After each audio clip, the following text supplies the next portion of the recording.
Now say this out loud as you're driving around in your car. Join Sports Skillet. Just what it feels like. So how do you like it? So what is it? I'm curious. You like it like this? My God, do we love football. Or like this? I love the sport of baseball. And what about this? You can have a sports show without all the vicious talk. Simple human decency. Whatever it is that you like. Yeah, I like chaos. We've got it covered. Right? It's sports the way you like it. My friends, you may not know this. It's got everything you want. Here we go. Local and national sports talk that's fresh, in season, and FDA approved. If it's hot, you'll find it cooking with Jeff, Jay, and Kelly. They don't just stir the pot, they add more flavor than the other guys. Get ready to dig in and taste some Sports Skillet. Tastes good. Right now. And welcome once again to the Sports Skillet live stream. We do it every Friday afternoon, talking about all the hot topics in the world of sports. And whatever you would like to talk about, you can hit us up on our YouTube channel. We'll try and answer whatever questions you have for us. Talking about anything and everything. We're going to have Mike Nebby on in a little bit, hopefully. And we'll be talking some NASCAR, some New York sports with him. We've got our good buddy that we always talk to every week, Ken Moskowitz, on the phone line as well. And, of course, your questions, your comments, your thoughts, feel free to hit us up on our social media channels, Twitter, Instagram, Facebook, and right here on YouTube. We love talking with you. We love conversing with you. That's why we do the show. And no topic is out of bounds with us here on the Sports Skillet radio show. And, of course, I am Jay, and I have Jeff Scott in the studio with me, as most weeks we do. Yeah, how you doing today, Jay? I am doing awesome. Great to have you back. And, by the way, those graphics you see on the screen during the course of our show, all done by the awesome Jeff Scott. I do try. You not only try, you succeed phenomenally. Let me tell you, with those graphics. Great, so I can ask for a raise now, right? Absolutely. That incorporates you have to pay me first, but that's okay. Exactly. No, it's just great to be here. So awesome. Glad to be back. I'm loving that you're back. Really am. Yeah, I mean, car issues aside, it's happy to be here. It's always fun on a Friday. I mean, it's beginning of the weekend. How can you not have fun? Exactly. And like I said, no topic is out of bounds here on the Sports Skillet live stream. Yep. And we can go for a while, too. So let me bring in our good friend, contributor to the show, co-host here on Friday afternoons, our good friend, Ken Moskowitz. Ken, how are you doing today? How are you doing, gentlemen? And I thought I heard through the grapevine, I think your check's in the mail, Jeff, but I'm not sure, though. Well, it's probably got lost somewhere because the postal service is not as great as it used to be. We're delivering Pony Express, by the way. There you go. I've seen those things run. That's animal cruelty, in my opinion. Oh, wow. But, Ken, can you let everybody know how they can find you on social media? Sure thing. Ken Moskowitz, in parenthesis, Crossing Guard Ken on Facebook. And on Twitter and Instagram, Skywarn Spotter Ken. All right, Ken. Well, the big story of the day, it actually took place last night. I think some people had tuned out of Thursday night football. The Cleveland Browns beat the Pittsburgh Steelers. It's the first time since 1999 that the Cleveland Browns defeated both the Baltimore Ravens and the Pittsburgh Steelers in the same year. A lot of optimism about that win. Baker Mayfield looked okay in the game. I mean, there was a lot of optimism until the final 30 seconds or so in that ball game when all kinds of chaos ensued. Myles Garrett went in and sacked the Pittsburgh quarterback, Mason Rudolph, and then once that happened, all chaos broke out. There was a fight. Myles Garrett took off Mason Rudolph's helmet, hit him over the head with it. Could have been a real serious injury, depending on how he struck him. He hit him over the top of his head, and the crown of the helmet did not hit Luckily, Mason Rudolph. Here's my take, and I want you to feel free to disagree with me. Just came down the pike that Myles Garrett is suspended indefinitely. So whatever happens going forward with the Cleveland Browns, be it a late season playoff push or just playing out the rest of the season, Myles Garrett will not be part of that. He is gone from the Cleveland Browns for the rest of the season.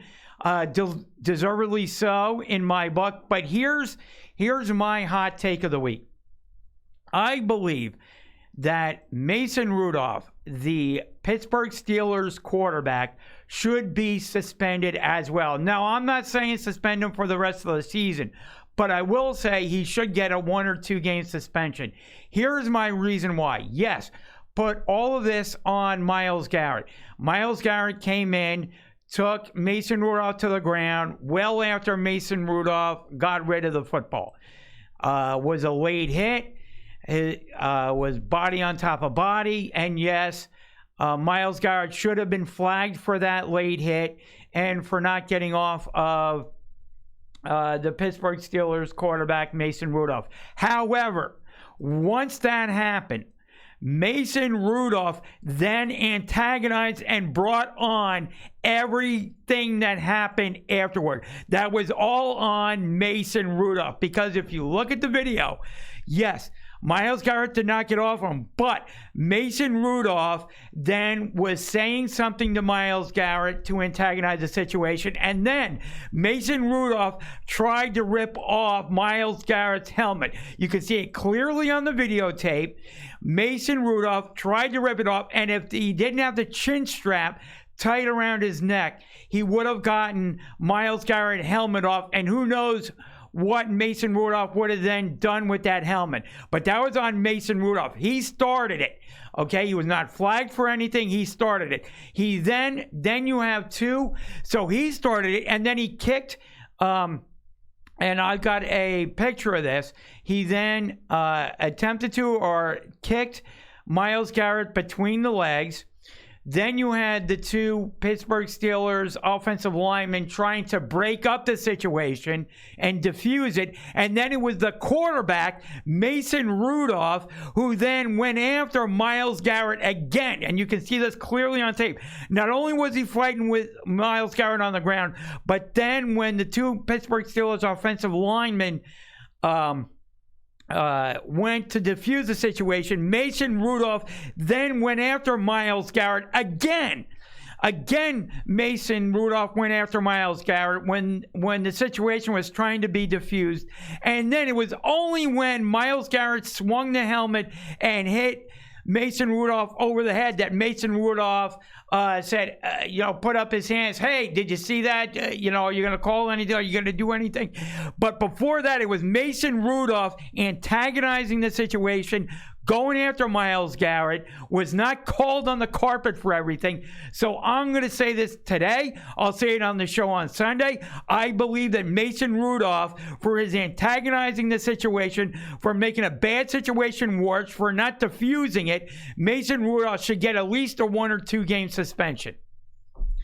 I agree. Now, I had to look at that video at least the better part of 5 times, if not 6 or 7, and the more that I looked at it, the more I'm seeing, okay, well, all right, so Max Kellerman ended up being right, after all with this, because, I mean, look, at first it looked as if when Garrett was on top of Rudolph, it looked as if Rudolph was, hitting his hands on the helmet, like saying, okay, get off. Yep. He was trying to rip off Garrett. The quarterback was trying to rip off the helmet. There was no question about that he was trying to rip off Myles Garrett's helmet while he was on the ground. He was antagonizing the situation and tried to get, and would have gotten the helmet off if not for the chin strap being so tight. Yeah, no. I agree with it. No, yep. I definitely agree with you there. I mean, and I, like, again, I had to look at it at least a fifth or a sixth time, you know, in regards to seeing if that were actual, and that, in fact, in my opinion as well, was the case. Now, as far as as far as the suspension goes, I'm not doubting, and from what I did read earlier, yes, there are more to come. Yeah, Marquise Pouncey will probably get one. Right. So therefore, Rudolph, I believe you're correct on that, Jay. Which should be either 1 or 2 games. I don't think any more than that, but no. At most 2 games. No. But and maybe a fine, that's in question, but 1 or 2 games for sure. But now, and this is a big but, regardless of if he started that or not, there should have been no reason whatsoever for Myles Garrett to take that helmet and to literally club Rudolph over the head with it. There's just no ifs, ands, or buts about that. There's no excuses whatsoever. I don't care if he could be the kindest guy on or off the field, from what I've been reading too this morning. But regardless of that, there's no excuse for that. There's just no excuse for that whatsoever. But again, going back to Mason Rudolph, though, yep. You know, after looking at that 5, 6, maybe 7 times over, I couldn't agree with you more with that. Because here's the thing that gets me too.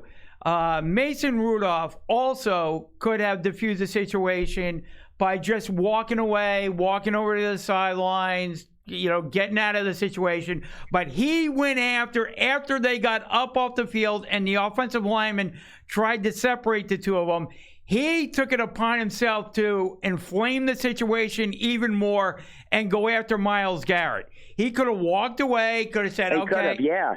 There was a lot of room. But he went after Myles Garrett. He went after him when he was on the ground trying to rip off his helmet, kicked him between the legs, and then when they got up and they were standing, he then inflamed the situation even more by going after Myles Garrett. Now, I am not in any way, shape, or form excusing and don't, come at me or anything like that. I am in no way, shape, or form excusing what Myles Garrett did. It was disgusting. He earned this suspension for the rest of the year, and let's revisit it sometime in training camp or whenever. Start of next season or whenever. He earned that suspension, rightfully so. It should be an indefinite suspension. I applaud the NFL for coming down and laying the hammer down on Myles Garrett.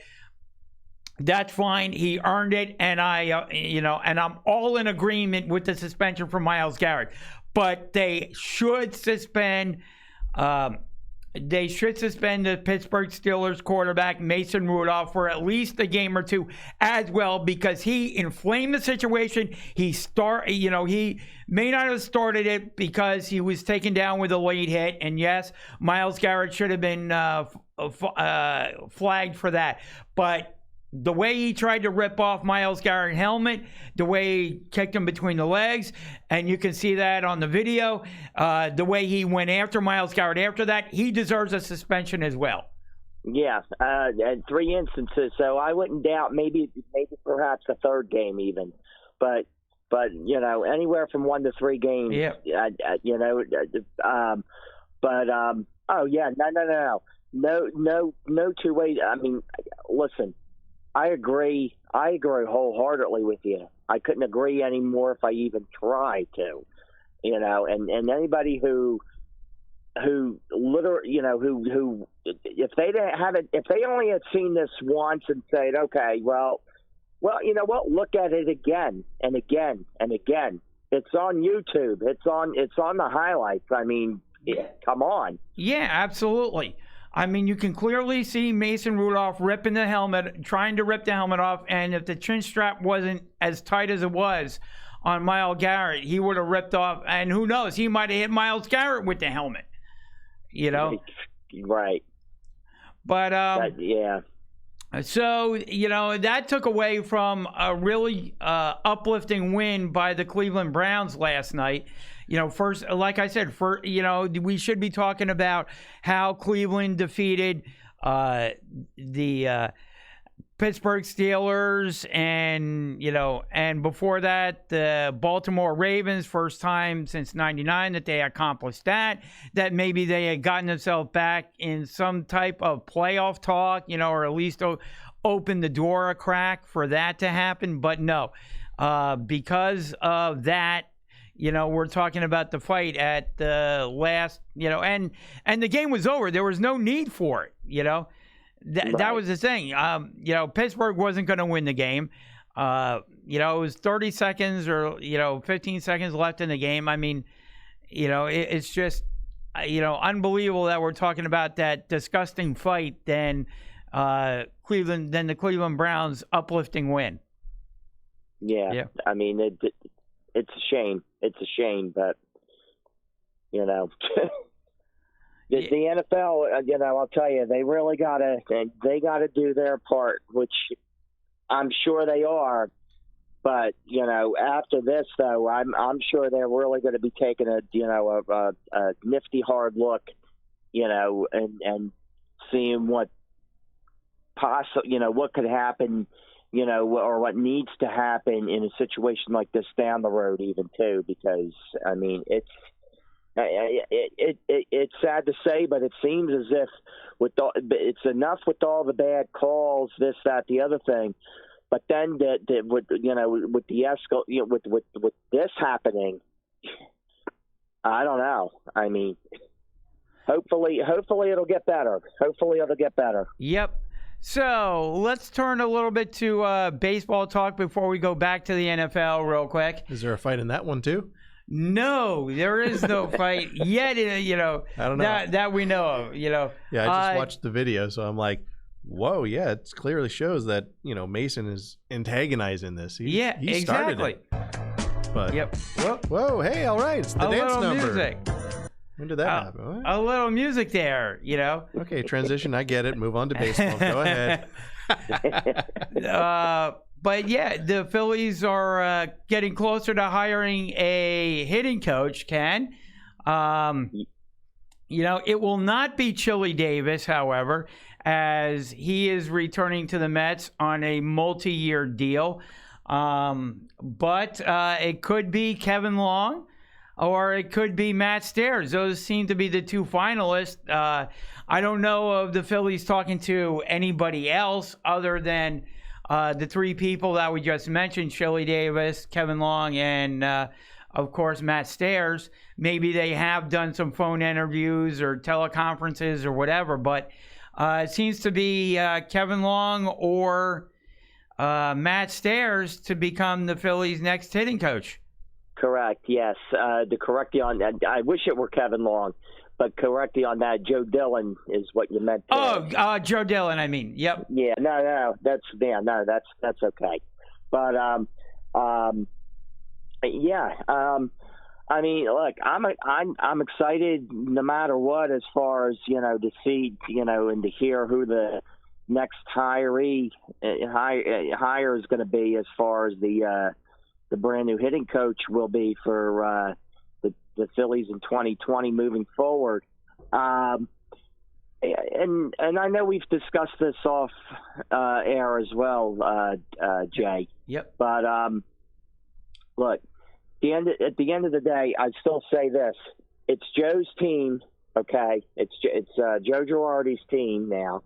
All right, it's not a Charlie Manuel team. It's not a Gabe Kapler team. It's not a Larry Boa team. It's Joe Girardi's team as far as who he needs as far as experienced coaches go. I'm sure it'll be the same. I'm sure Girardi has the thought process the same like Doug Peterson. It's not even Joe Girardi's team. It's going to be the Philadelphia Phillies team. But in this instance right now, all right, as far as right now goes, yes, hitting is a priority. As far as getting a few of the key names back into the swing of things, hence the hitting, if you will. But as far as the experience and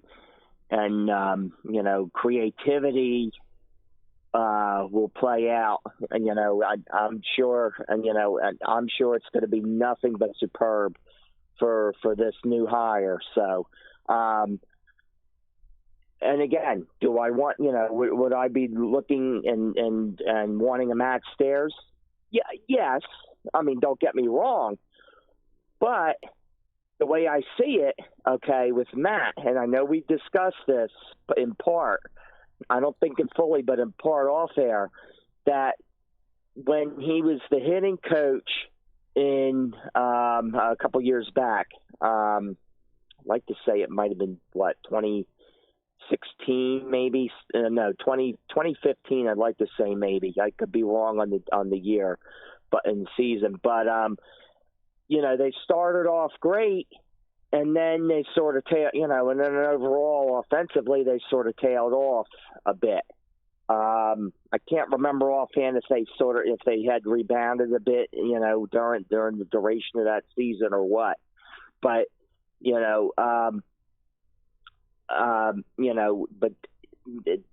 Matt Stairs overall would be just a slight little question for me. As far as, okay, if he's got his second tour, if he earns his second tour of duty as hitting coach for the Phils, okay, will the creativity, be in place where, yes, Reese Hoskins will be, more or less at the better part of 145 games as far as cleanup batter goes. Will he be able to fit into that, to be comfortable in that role, as far as that goes? And, there's questions that, will be had and will be answered. Me personally, I'm all for fresh faces and new voices. But on the highly experienced level, so, and I know Joe Dillon, has yet to slide into the role of hitting coach. But he is obviously under the tutelage and assistant Kevin Long down in D.C. So, and Kevin Long, from what I know of, is nothing short of one of the best hitting coaches out there, probably within the last 15 years or so. Yeah, and he worked alongside Joe Girardi during Girardi's time with the New York Yankees, too. So there's that little bit of tie. Like, I trust, Long's opinion of Dillon. So, if Joe Girardi and Long are friends, text each other or this or that, now all of a sudden, he gets a recommendation from him. All of a sudden, that makes him look a lot better, I think, in Girardi's mind. Right. You know what I'm saying? Like, if there's somebody I trust explicitly and they give me a good recommendation, I'm going to view that person more favorably than maybe somebody who I'm an acquaintance of. I may have met on, at different social events or something like that, but I don't really know that person, Right. So, Dillon has said that, or Long has said of Dillon that, he's an up-and-coming hitting coach, and he's probably the best assistant hitting coach in baseball. So, he has a good hitting background. He does use analytics in his thinking, but he's able to communicate that really well. So that might be, I'm thinking that might be a really good fit with Girardi. And also to get Girardi's message out there about, combining his feel and also the use of analytics and that type of thing. I think they would work really well together. And it's another outsider coming into the organization, giving fresh eyes to the hitters. In this case, we know that they're going to have fresh eyes with the Phillies' new pitching coach. Now you can get the hitters some fresh eyes and, work with the Rhys Hoskins, maybe get Rhys Hoskins back on track. Fresh eyes. When you have a hitter who's struggling and an organization who you can see some potential in some of these guys, sometimes just getting an outsider's perspective and getting fresh eyes on an athlete brings out the best in that player, in my mind. And getting a good, solid hitting coach, who, by the way, Bryce Harper worked with when Bryce Harper was on the Nationals right before he left. So Bryce Harper knows of him.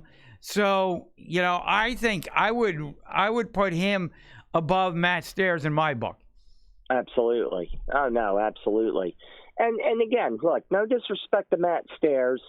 We know what, who Matt Stairs is, what he was about, years back with us. But again, for me, my question is just would be, and I would venture highly and say yes, he would definitely improve. But my question would be, would he be able to improve upon the creativity and improve upon his the experience that he had in the very first time that he was our hitting coach? That would be just two of my main questions for Matt. But otherwise, look, again, personable guy, wonderful guy, and I get it. He's a fan, he's quite a bit of a fan favorite, to quite a few of the Philly Nation out there, myself included. I'm not going to, lie about that. But fresh fit, look, we did see the fresh face, and I know we bring it up all the time in Davey Lopes. But the point being, it was an outsider, experienced, and probably one of the best base running coaches that were out there at the time. Okay, so I do think as well that Joe Dillon would be the perfect fit for the Girardi regime. I agree with you. We also had the GM meetings going on this past week.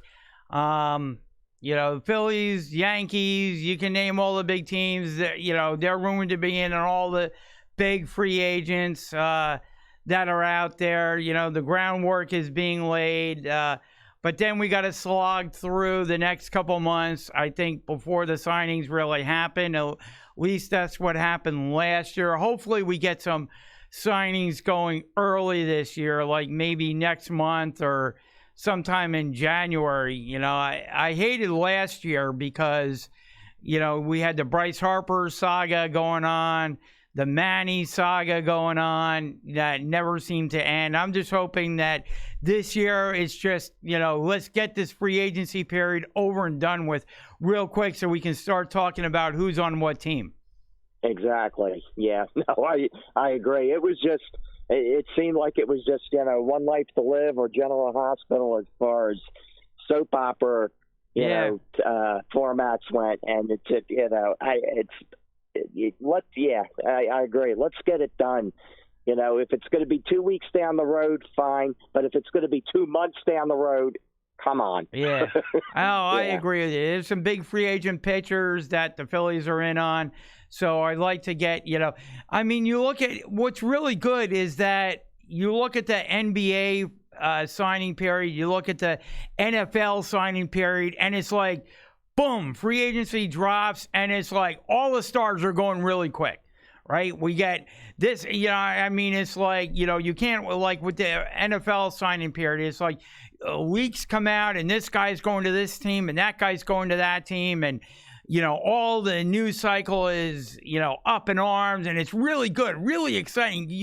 It's like you can't wait for midnight on the NFL free agent signing period, because then all the contracts become official and fans can rejoice and celebrate. We got this guy or we got that guy or, whatever. But in baseball, it just takes forever for, free agents to sign, Right. It's. Let me ask you a quick question, Jay.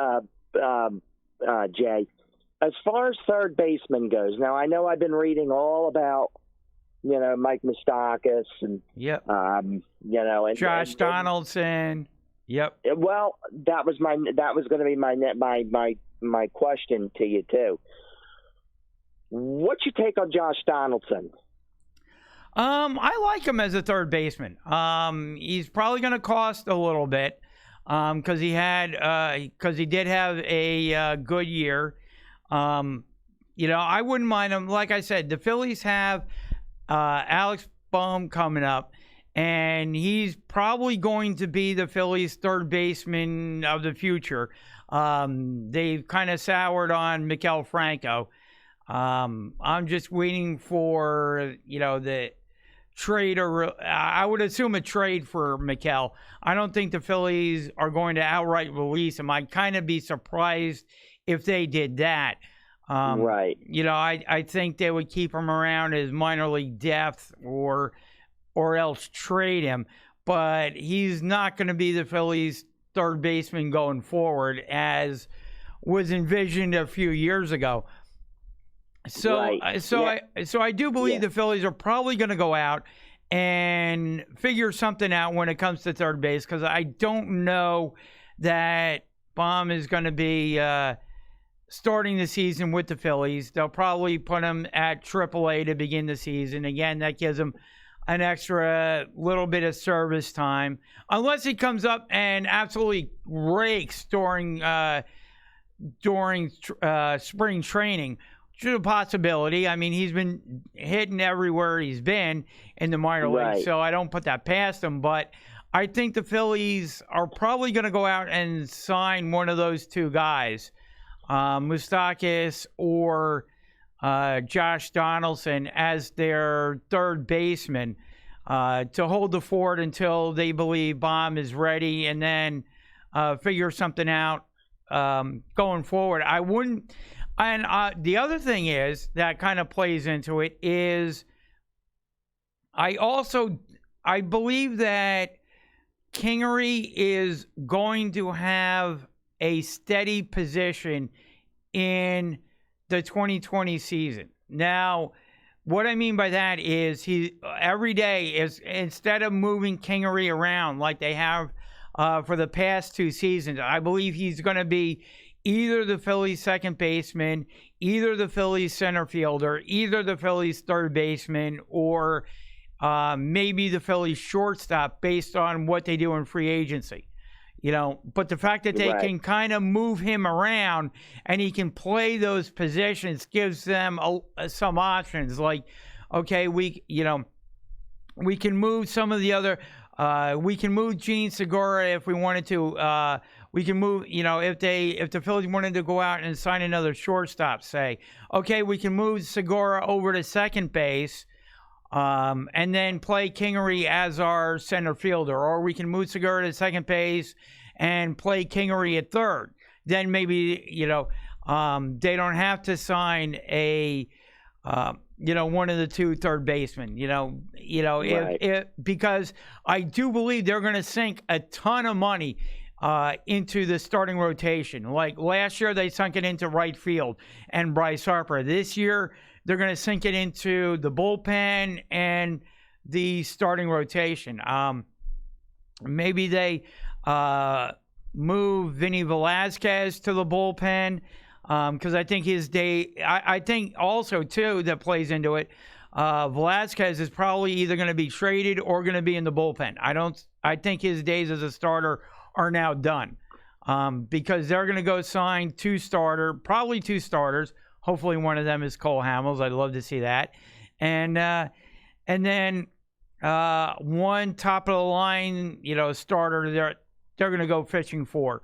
Whether or not they get a top of the line starter, remains to be seen. But they're going to be big game hunting again, and adding 2 starters, and then you have Arrieta coming back and Nola, so that would be 4, and probably Eflin would be your number 5, and maybe they add some lower end pitchers to come in and compete in spring training. But I think Velasquez's days as a starter are over, at least with the Phillies. So he'll either go to the bullpen and help that out, or be part of a package. The Phillies trade him somewhere and get a prospect or 2 back. Because here's the thing, too. Matt McClintock, if he does go out and sign one of these guys, top end of the line pitchers that have been offered a that a team that has a compensatory pick attached to them, that would mean once again the Phillies are losing like a second round pick once again. And Matt McClintock is one. They got a new minor league director now, and Matt McClintock has said, I'm done losing all these picks. I like to keep a few of them if I can, but push comes to shove, if he's able to sign one of these top end starters, then he's losing a second round pick, could be losing a second and a third, depending on how many he's able to sign. So that has to be factored into the equation as well. As far as getting some more talent going in the Phillies organization. So that's why he may wind up trading some pieces off just to get some of that talent back within the Phillies organization. Oh, yeah. No, then you need to. You need to. I mean, in terms of trying to, not only acquire, that young talent back, but to start building it up again, minor league, farm system wise too, because I mean, it's been in a bit of shambles. I wouldn't necessarily say destroyed by an earthquake per se, but it's been in shambles for a little bit of time now. Now, as far as Velasquez, I'll tell you, and I believe in as far as free agents, this off season goes, I don't think there's any closers that are necessarily out there, I don't think. And if there were, and I believe there might have been one, he's already been taken by, I'd like to say, the Braves, I think it was. Yes, indeedy. They got their closer. Yeah. But I'll tell you, and I'll say this at least once more, maybe twice more, before spring training starts. I still would not mind at all, and I would not be opposed to Velasquez possibly either one being the setup guy or our closer, particularly our closer. And the reason why I say that is because I know for a fact, I know that he still has that 90 to, or at least 90 to 95 mile an hour fastball that he could still throw. Okay, starter, obviously, there's no ifs, ands, or buts. He's done. He's done as a starter. I'd be hard pressed to find out that he's that he still is, which I doubt it, and especially under Joe Girardi and Brian Price. Yeah, but as far as closer goes, I've said this for quite some time now with Velasquez, and I sort of, in a way, and look, he's had a few good starts. There's no question about it. In what the past, what are we talking, 4 years, something to that effect, maybe 5.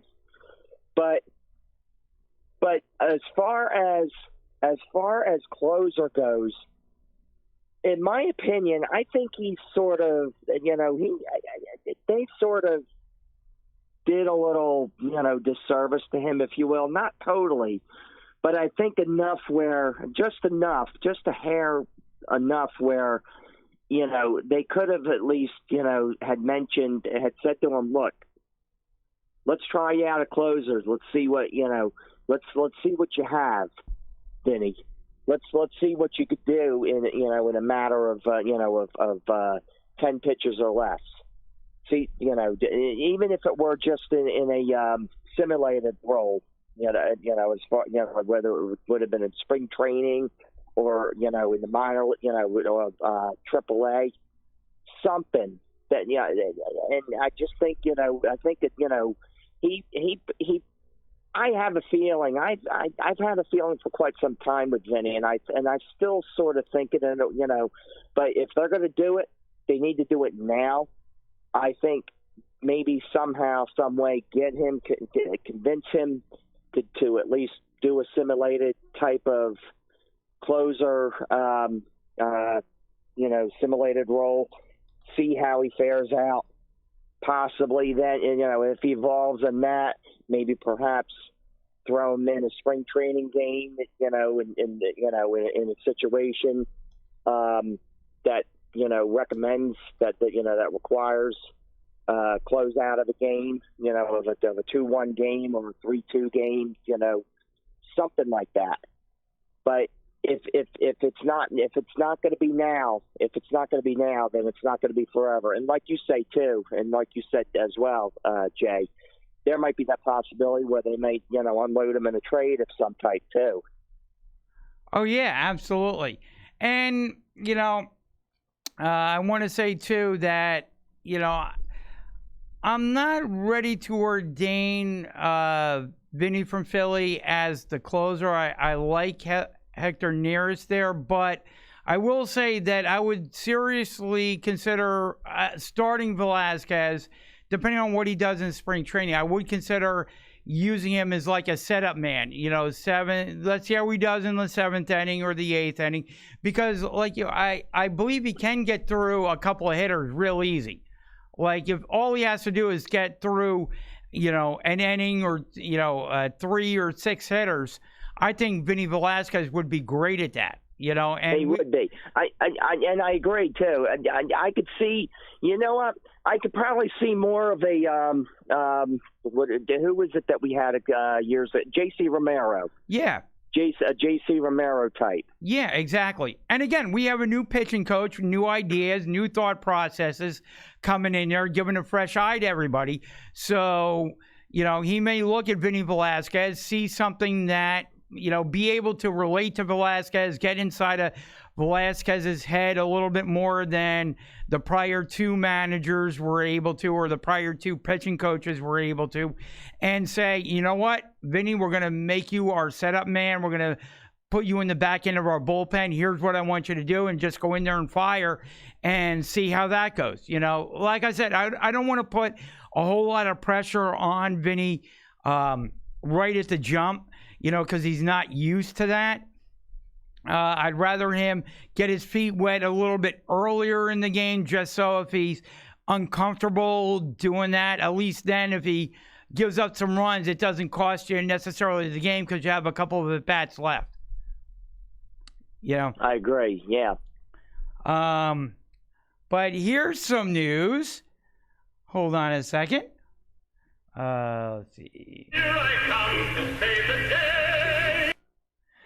And here he comes to save the day once again. We saw it earlier, and it looks like the Eagles are going to go out and are going to bring back running back Jay Ajayi.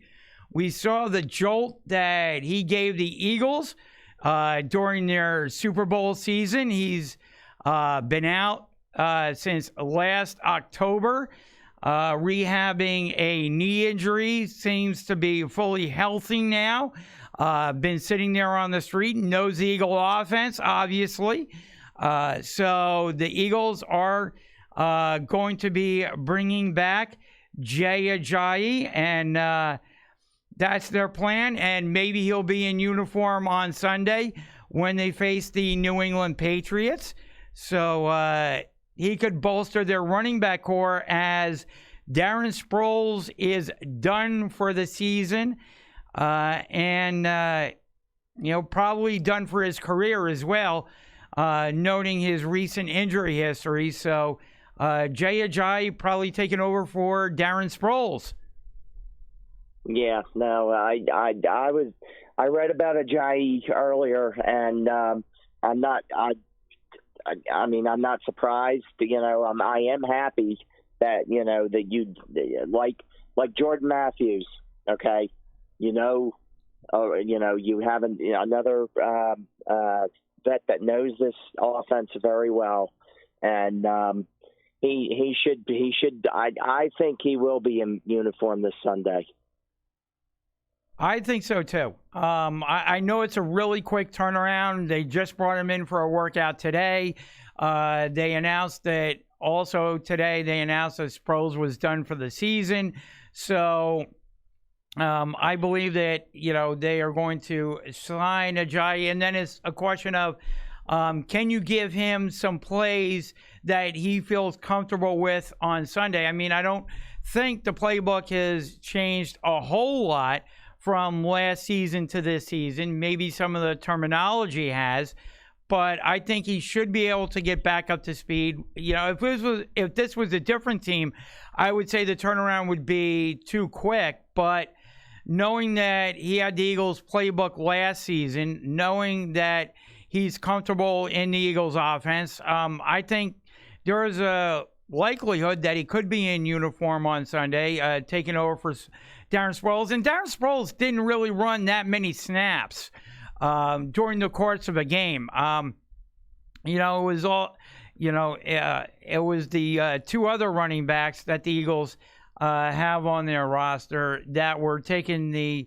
majority of the snaps. So I believe that if you're only going to give Ajayi maybe like 10 snaps or something like that, I think he could possibly make a difference in the ball game and be up to up to speed relatively quickly, with the Eagles and their playbook and everything like that.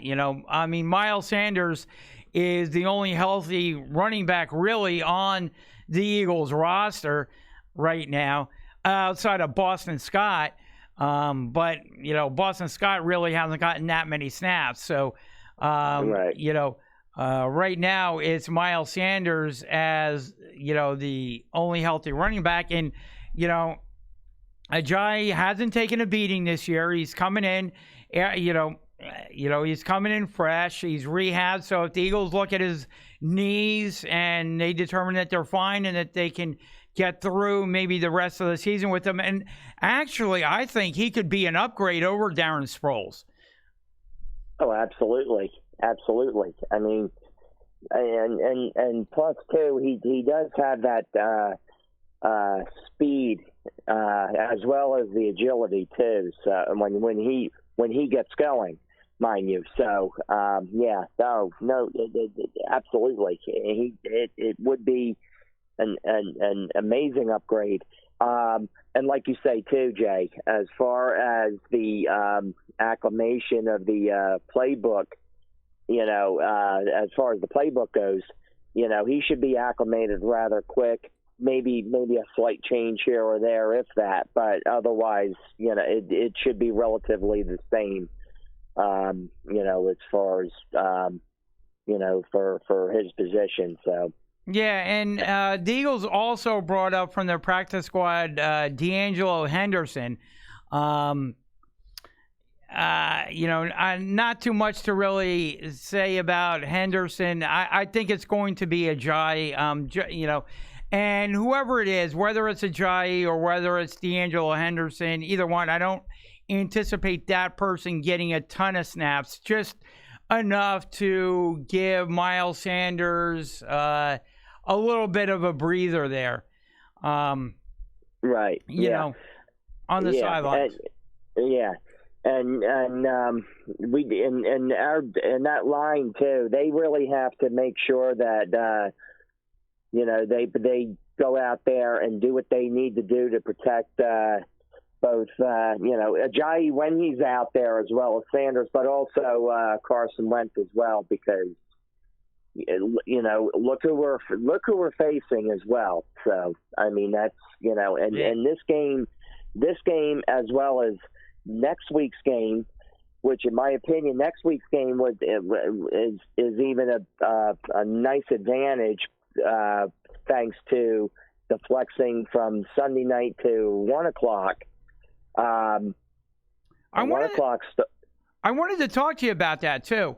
A lot of people were getting upset on social media when the 49ers were flexed into the Eagles spot and the Eagles were flexed back to 1 o'clock. I actually think that was a benefit for the Philadelphia Eagles and increased their ever so slightly increased their chances of beating the Seattle Seahawks next week, because when you get a team from the West Coast coming east, if you're playing at 8 o'clock at night, that's closer to something that the West Coast team would be comfortable doing, right? Because they're 3 hours behind us. So, that's 5 o'clock West Coast time. 8 o'clock here is 5 o'clock West Coast time. So that would be more body-wise, fatigue-wise. That would be something they would be more comfortable with. Nail on the head. And that's exactly what I was saying, more or less. The slight sluggishness maybe may play a part, just enough to play a part in what will hopefully be an Eagle victory next week, or a bit of jet lag, if you will. Yeah, no, you hit the nail right on the head. I've been saying it all week long. I've been saying this since all week long since they did flex it to 1 p.m. Eastern. Yep. Eastern Standard Time, that is. And look, you got the Patriots at home, 4:25 this Sunday. You have a 1 o'clock next Sunday with the Seahawks in town. So I mean, yes, it's two all important games. However, if they can ride it all out with 2 wins against these two all important, these teams that again are all important wins. Look, the only other team, in my opinion, from here on out, not even counting the Patriots or the Seahawks, the only other team that seems to have sort of woke up a bit, not totally, but woke up a bit, and that was starting with against the Jets a couple weeks ago, and that being the Miami Dolphins. And then we were in Miami in another, what is it? I'd like to say 2 weeks, maybe 3 weeks, something like that. But that would be maybe the only other team I'd be a little, have a little concern about. But because of the fact too that the Dolphins, thanks to them waking up a bit, in their respective conference being the AFC, they could play a bit of a spoiler role too. So, they could possibly run the table if they can get by these two teams, Patriots and the Seahawks, this weekend, and of course next weekend. They could be really sitting pretty right now. I mean, they could be sitting pretty, I should say, at the end. And here's the thing that, I think people are glossing over a little bit. Yes, it's the Patriots. Yes, it's Bill Belichick and Tom Brady. Yes, they've had an extra, like the Eagles, they have also had an extra week to prepare for this game.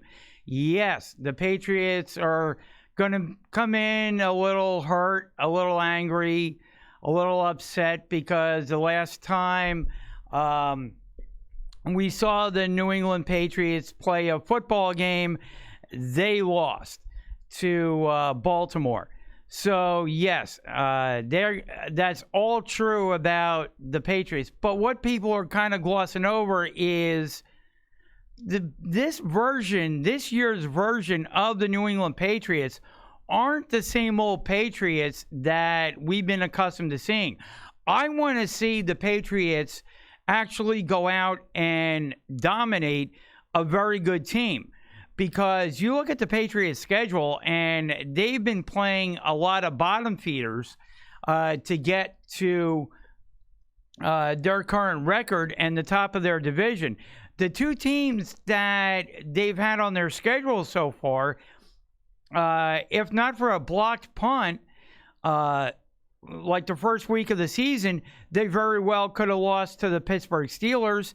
And we saw them lose 2 weeks ago, I believe it was to the Baltimore Ravens. So now here come the Philadelphia Eagles, yet another very good team, and their offense hasn't been the same as it was in previous years. They've been bringing in wide receivers left and right. Their kicking game isn't the same as it's been in prior years. You can run on this New England defense, at least recently. So that kind of plays into the Eagles' hands. Now the question is, outside of Miles Sanders, Jordan Howard hasn't been cleared for contact yet. He's still recovering. So what will the Eagles' running back situation be behind Miles Sanders? We're going to have to wait and see as the next 48 hours or 72 hours unfold before the Eagles-Patriots game is to see what running backs are playing for the Eagles. But, I mean, this isn't the same old Patriots team. Are they going to offer the Eagles a test? Yes, they will, no doubt about it. But I'm not as scared of this version of the New England Patriots as I've been in other years. Personnel-wise, I don't think they're quite there. They have some good players, of course, as they always do. And yes, Tom Brady's going to try to get rid of the ball fast. But you look at it, the Eagles' defensive line could feast on Brady and the Patriots' offensive line. What do you think, Ken?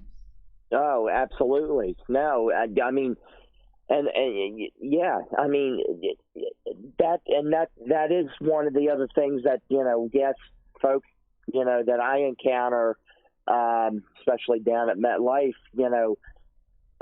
they say, they haven't been they've been the same old, some of which they say it's the same old pay, but they, like you say, they have played against bottom feeders as well, and for a team like Baltimore to, say, look, we opened up the eyes a couple years ago when it, against the Patriots. We opened up a few eyeballs and said, look, you know what, we're able to beat them. But with a backup quarterback. But Baltimore this year really, in emphasis, really opened up a lot of eyeballs too. So, I mean, I could see us coming. Yes.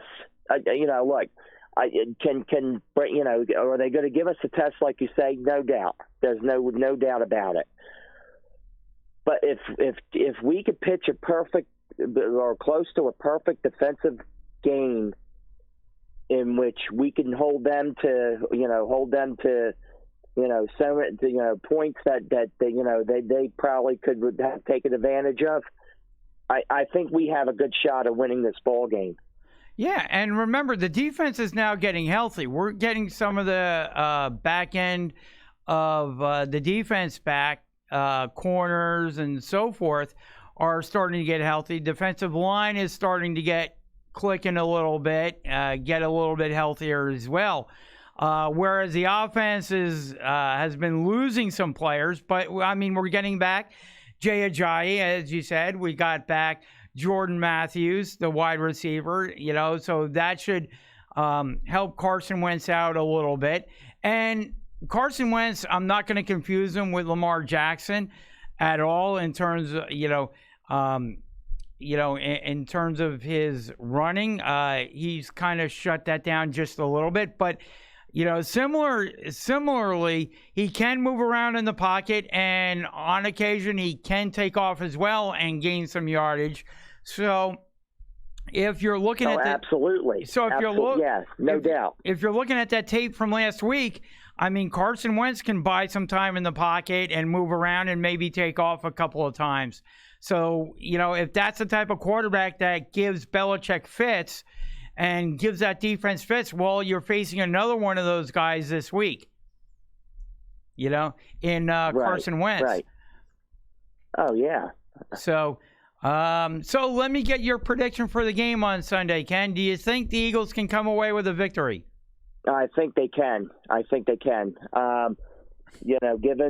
Given the circumstances with our running back situation right now, and let's hope that like we both said, what could be 10, 12 carries maybe, to start off Ajayi with.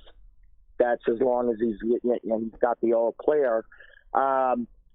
And as far as our defense goes, if we can hold Brady to so many points, I think I could see what could be maybe a 34-24, maybe 34-27 game. Gotcha. I'm with you. I think the Eagles can pull it out. I have confidence in Carson Wentz, and I think Doug Peterson will be creative enough, and I think they'll be make just enough plays, both offensively and defensively to pull out this game. Want to get your opinion on a couple of other games, Ken, before we let you go. Sure thing. And some other stories. Want to get your opinion on another game that features two teams that are struggling this year just a little bit. You have the 2-7 New York Jets in Washington to face the 1-8 Washington Redskins. Adam Gase was just given a vote of confidence by Jets ownership. What are your thoughts on Gase remaining around at least through the end of next season? Well, not too much as far as thought process goes. But what and I know we've discussed it already, but what it is going to be what it is, more or less, with the New York Jets. So, but I think with that vote of confidence, though, I do see them winning in Washington, though.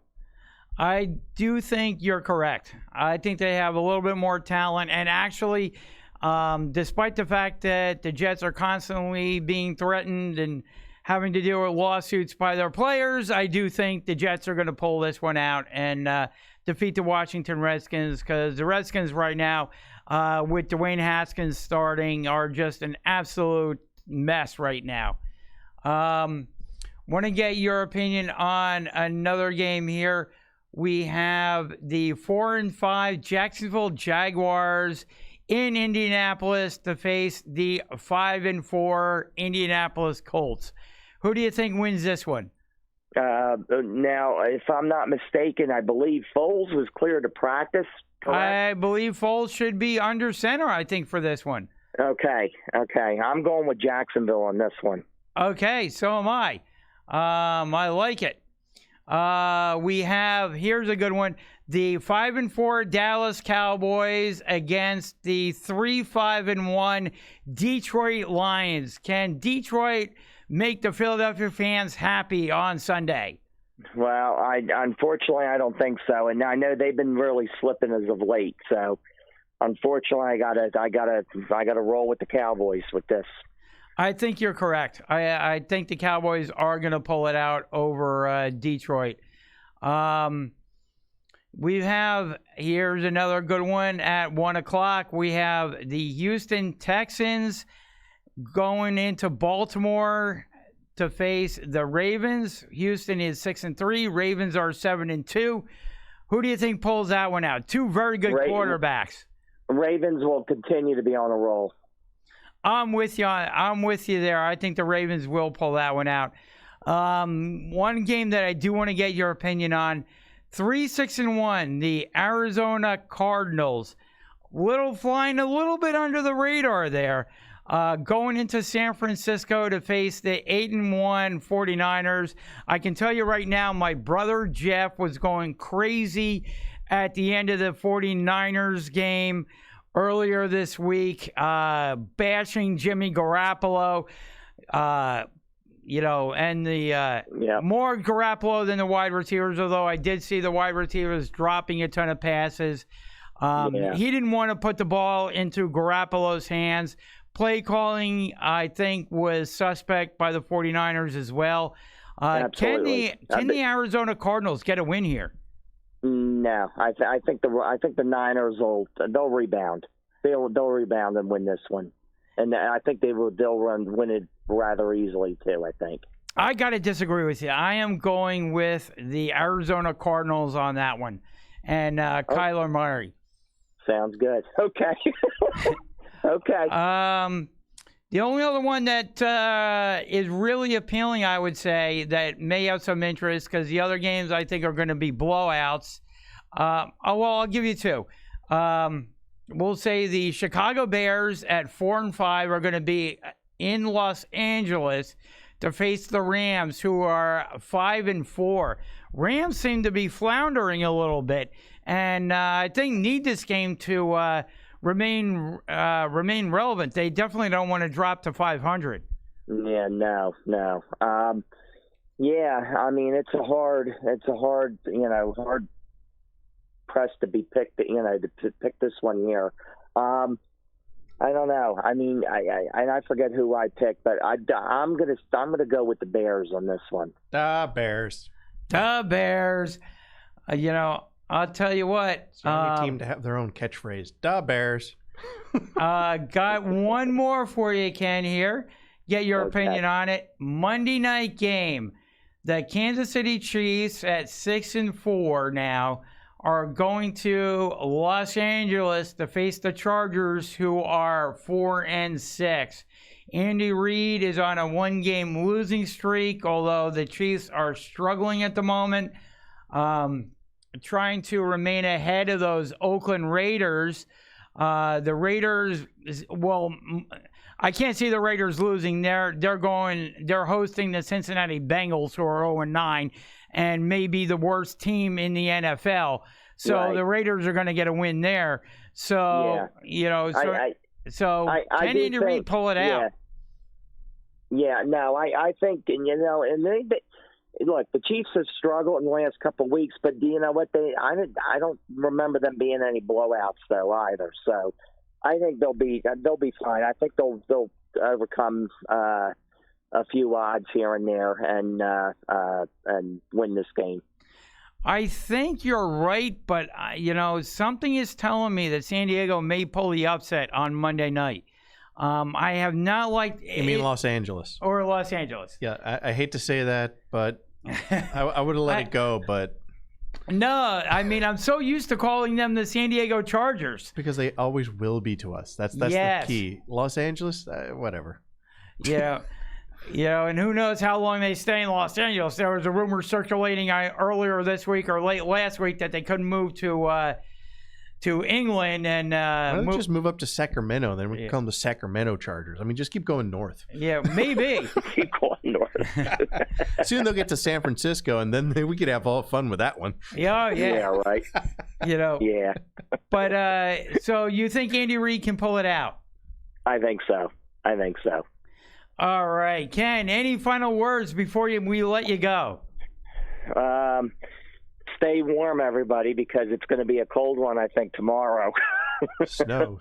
I'm so hoping for snow. No snow. Jay's not a snow guy. I'm not. I can live with the cold. I get, that's fine. But all of a sudden, you get the snow, and people don't know how to drive in it, and they don't know how to drive even without the snow. So what's the but difference? it gets. Ken, I'm sure you can confirm this. I mean, it gets 10 times worse when people start seeing snowflakes. Or a snowflake. Yeah. Yes. Or definitely, because then it's and then you got Vic DiBenedetto, bread and milk, and you got all sorts of things happening. So people hunkering down, and then you got to clean off your car and your driveway and your walkway and food delivery. The whole 9 yards, the whole kit and caboodle. Yep. Exactly. You try to order a pizza, they're like, "We can't. It's snowing out." I'm like, "Are you kidding me right now? It's just flurries. Get in the car and get out here." Well, why don't you come to us? Because it's cold out. You know, exactly. I don't leave my house. But yeah, so Ken, can you tell everybody how they can get a hold of you? Sure thing. Facebook, Ken Moskowitz in parenthesis, Crossing Guard Ken. Twitter and Instagram, Skywarn Spotter Ken. And yeah, it's going to be a cold one for the Eagles game at the Link on Sunday. No doubt about it. No doubt. All right. Have a good one, Ken, and have a great weekend. All our best to you and your family. And all the best from my family to yours as well, Jay. Thank you so much, Ken. And to you too, Jeff. Thanks, Ken. You got it. All right. Can't wait to have you on again next week, and hopefully we'll be discussing an Eagles win over the New England Patriots.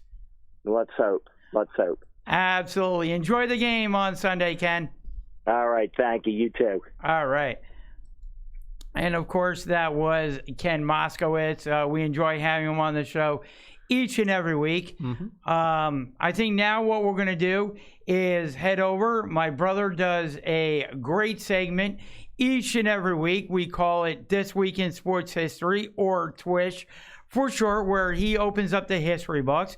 He lets you know in the week coming up what transpired, what were the big events that happened in the world of sports. It could be 20 years ago, it could be 30 years ago, it could be a year ago. If there was a big event that happened on an upcoming day in the world of sports, Jeff covers it. Before you go to that, I'm actually curious about something. I'm going to ask Jeff to look into this. When did they first initiate helmets in football? I don't remember when.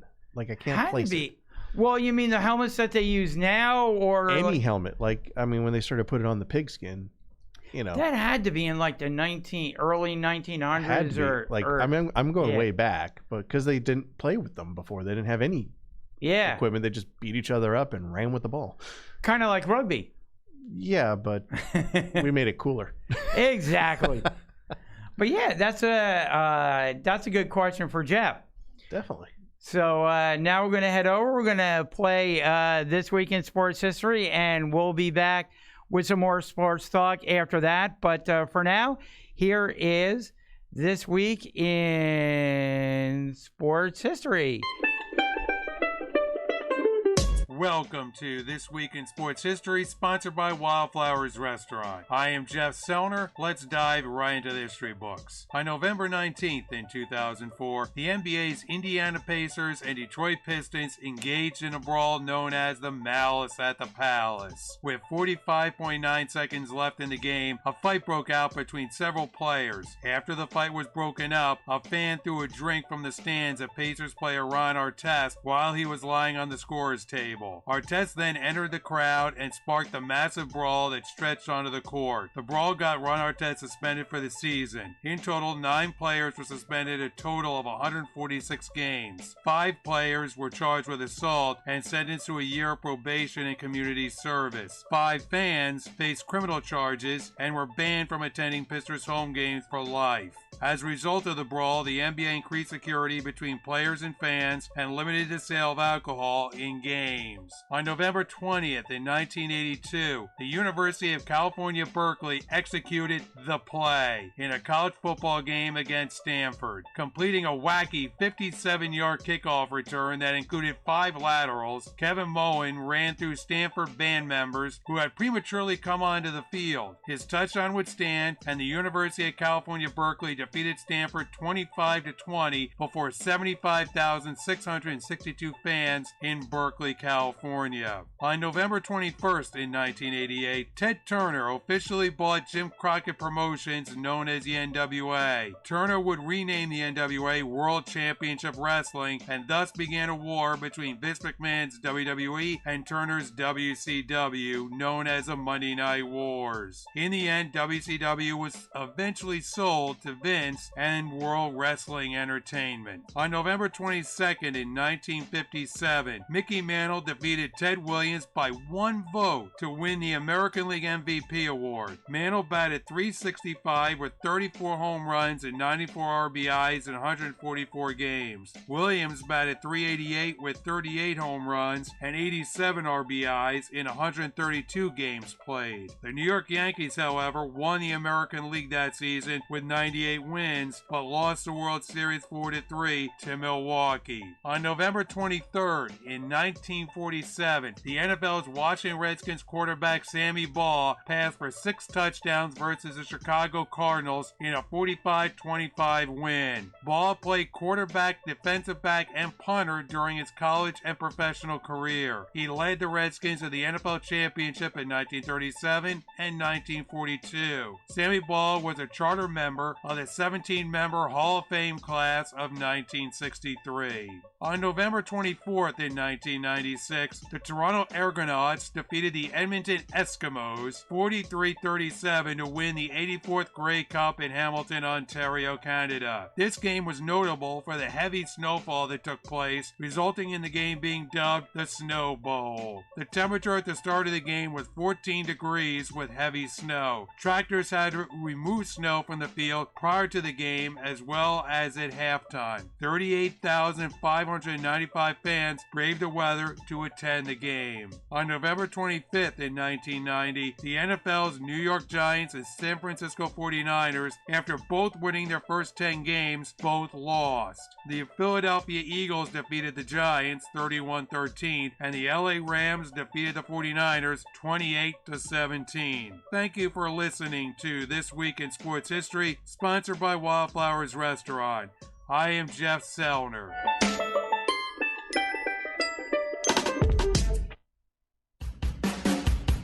You're listening to the Sports Skillet Radio Show, cooking up all the hot takes. Jump in and join us at 609-919-9200. Download our app at sportsskilletradio.com. Find us on Twitter, Instagram, Facebook, and YouTube by searching for Sports Skillet. And remember to show us some love. Like, follow, and share.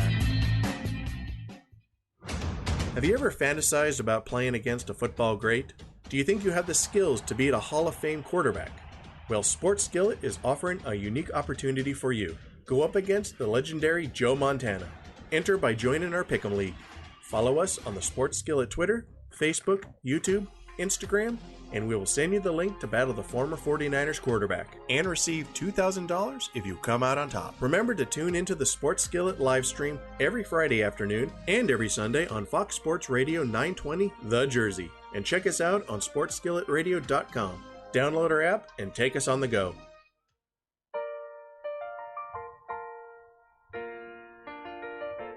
Remember the TV show Cheers, where everybody knows your name? Never been there. But every time I walk into Wildflowers Restaurant on Pennington Circle, I feel at home and that I belong. Friday night, I headed over to Wildflowers, and even though it was packed, I easily found a seat at the bar and got cozy with 17 TVs. Baseball, golf, entertainment TV, you name it, including all NFL games. The bartender Dave suggested I order the Buffalo Wing Sampler, and you could tell he was a fervent fan. But reviews on Wildflowers Inn Restaurant Facebook page demanded I tried the garbage truck pizza, and Kelly had just arrived and promised to help me dig in. Then it came. Garbage truck pizza does not live up to its name because it smells amazing and it tastes even better. Freshly sliced peppers and pepperoni, garlic, mushrooms, mozzarella, and meatballs all baked on this incredibly crunchy and warm double crust to hold it all together perfectly. Heaven, especially with one of their 23 beers on tap. I'm a believer. Go to wildflowersinrestaurant.com for more info or just come in. They are conveniently located on the Pennington Circle, right near I-95.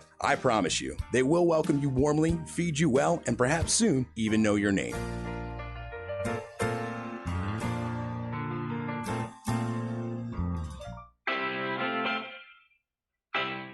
You're listening to the Sports Skillet Radio Show, cooking up all the hot takes. Jump in and join us at 609-919-9200. Download our app at sportsskilletradio.com. Find us on Twitter, Facebook, Instagram, and YouTube by searching for Sports Skillet. And remember to show us some love. Like, follow, and share.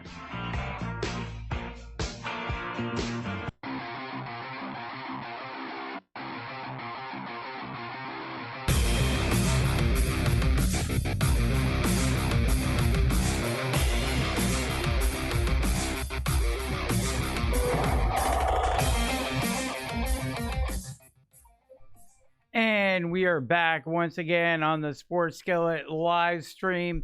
We do this every Friday afternoon, emanating from the beautiful CSB studios in Cherry Hill, New Jersey.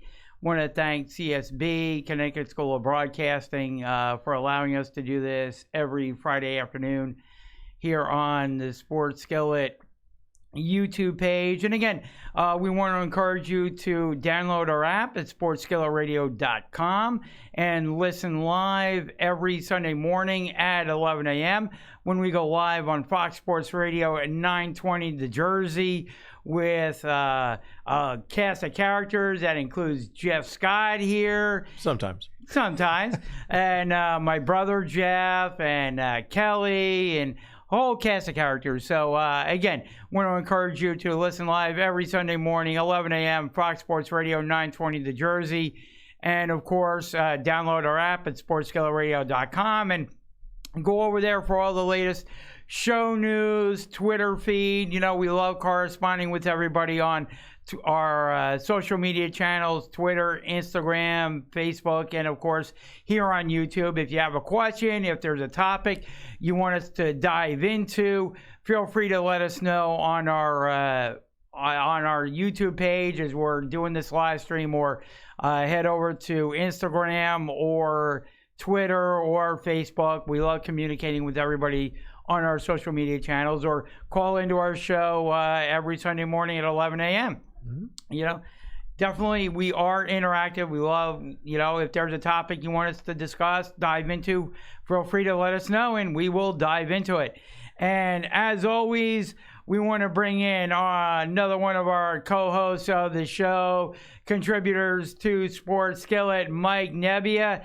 Mike, how are you doing this Friday afternoon? I'm doing all right, if you don't count my laptop acting up. Sorry that it's acting up, Mike. Hopefully you get that issue resolved. Want to dive into one of the hot issues. Were you able to see the fight last night that happened at the end of the Browns-Steelers game? It was all over my Twitter feed. I cannot believe Myles Garrett pulled that kind of crud. You know, these NFL players, they're divas. They are the second coming of Odell Beckham Jr. A diva, a jerk, a dirtbag, and Myles Garrett deserved that suspension. He should have been called for targeting, if you ask me. But he was antagonized, Mike. How can you explain that? He sacked the quarterback, and the quarterback decided to give him a whole bunch of stuff over it, and actually attacked him first by trying to drag off his helmet. And then you have two defensive linemen, defending their quarterback, and I give them credit for that. This ain't hockey, Jeff Scott. This is not hockey. It should be. You know how much more views you can get? I'm going to start watching now. They start beating each other up. Again, this is not hockey. We are not at Prudential Center. This was First Energy Field in Cleveland. It's even better. No, but here's the thing, Mike. I completely agree with you that he deserved the indefinite suspension that Myles Garrett got. Absolutely warranted, absolutely deserved. You don't take off another player's helmet and then proceed to hit him over the head with it. He could have caused a serious injury, and if that was anywhere other than a football field, Myles Garrett would have been arrested. And who knows, maybe he will face some charges down the line. But I completely agree with you that Myles Garrett was extremely out of control last night, and that indefinite suspension was warranted. And we'll, of course, revisit this sometime in the spring or early summer when training camp starts and that type of thing. But I will also say that the Pittsburgh Steelers quarterback at least deserves a 1 or 2 game suspension for what he actually did to Myles Garrett. Because, yes, should Myles Garrett, and I said this earlier in the show, Myles Garrett absolutely should have been flagged for a late hit on the quarterback. Roughing the passer. Flag should have been thrown for that. No doubt about it.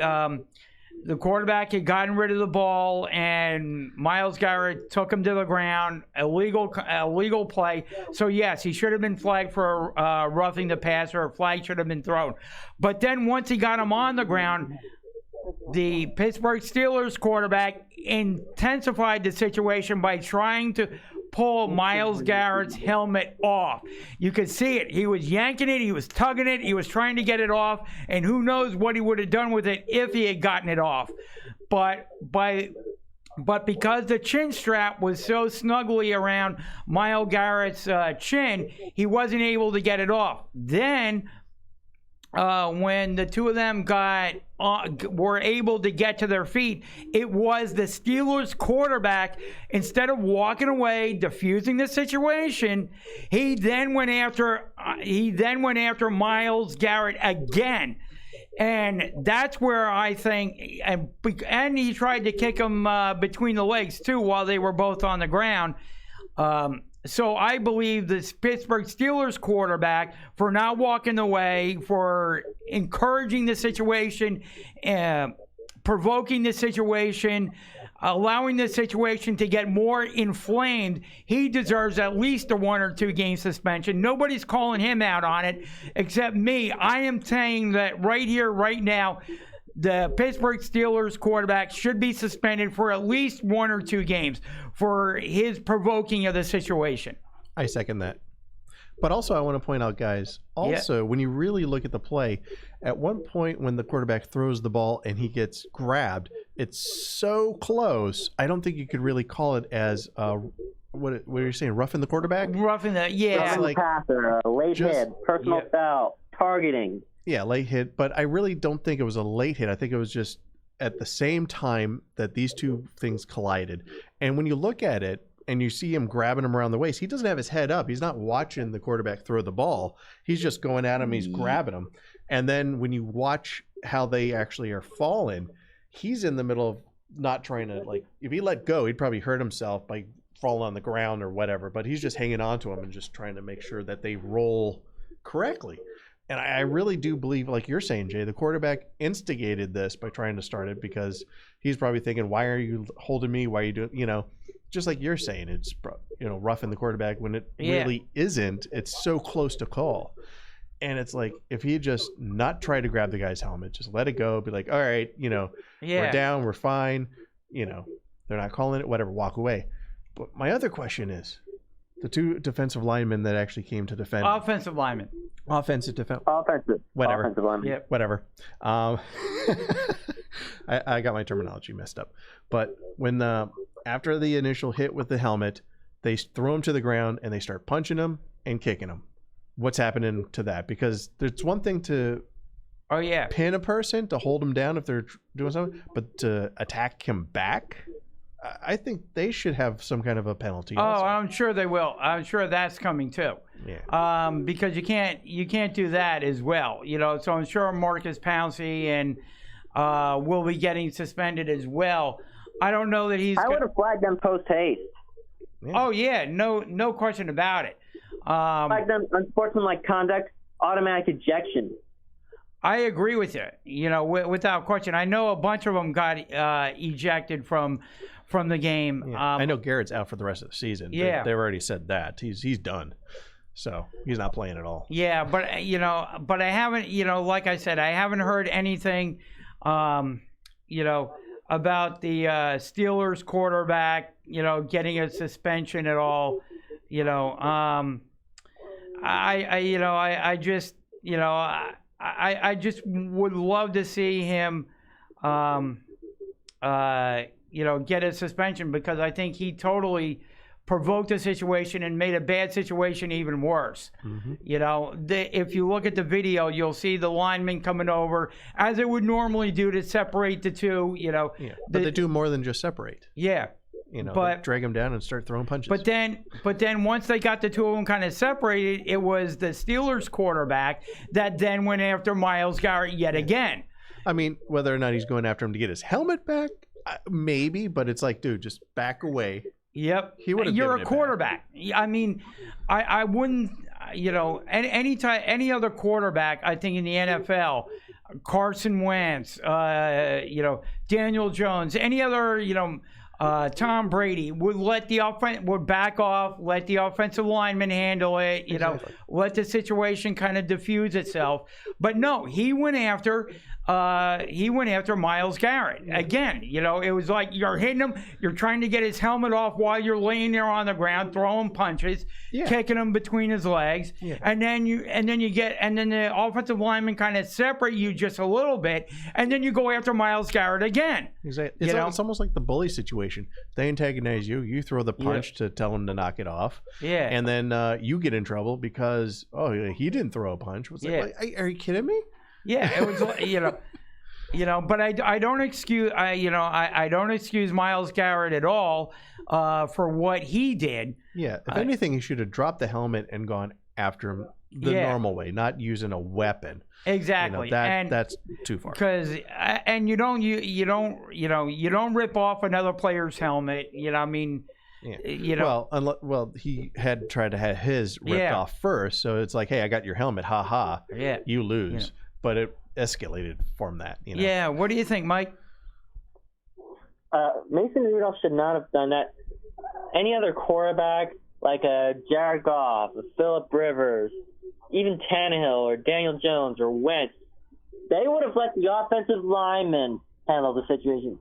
Mason Rudolph is too young, he's too inexperienced, and he's got too much of a short fuse to handle a situation, to have the offensive lineman handle a situation. Ben Roethlisberger would have done better. Yeah, absolutely. I don't think Ben Roethlisberger would have let. I think Ben Roethlisberger would have let the situation diffuse itself. Would have, stepped away or whatever. Not gone after Myles Garrett. And maybe had a few words to say to him, but he would have let his offensive lineman handle it for him. Yeah. Plus, Myles Garrett also had that other incident before that probably is not helping his case right now either. True. So that's also injured the Jets' backup quarterback Nick Folk before Folk got released. Yeah. From the New York Jets. So yeah, I think Myles. Go ahead, Mike. Oh no, continue. Oh, okay. Yeah, I think Myles Garrett, like I said, he has a reputation, and I was listening to a commentator from Cleveland after this incident transpired last night, and he was saying that this incident from Myles Garrett hitting the Steelers quarterback with a helmet and everything, that it's kind of out of character for him, that he's kind of a peaceful guy, a team first guy, that type of thing. But when you start getting these incidents like Jeff just brought up, on your ledger, I think he's maybe trying to compensate on the field a little bit and show everybody how tough he actually is. But, you can't have these penalties. You can't have these late hits that, are somewhat commonplace for the Cleveland Browns. You can't have that. And that reflects somewhat on the coach, Freddie Kitchens. But it reflects on the players. It reflects on management. Yep. And it will reflect on the fans who support the Browns by going to the games, buying the merchandise, and they indirectly pay the salaries of these players through ticket sales. Yeah. That's how you affect change on any of these teams, any of these top teams, is stop buying the merchandise, stop buying the tickets, signs, banners, that type of thing, social media. That's how you affect change in some of these teams. Now, to change topics real quick, we had the New York Jets showing support for their head coach, Adam Gase. We had the owner come out and say that Adam Gase will be the Jets head coach at least through the end of next season, the 2020 season. What are your thoughts on Adam Gase getting a vote of confidence? Well, we already know that he has the vote of confidence of Sam Darnold. He has the trust of Sam Darnold. This is a quarterback coach, as we saw in Denver with Tim Tebow, and how Tebow led the Broncos to 9-7 from 1-5. Almost beat the Patriots that year, but he choked. I don't have much confidence in Gase. He's not head coaching material by any stretch of the imagination. He is a quarterback coach. He is an offensive coordinator, and I think he should stay an offensive coordinator. I'm kind of with you there.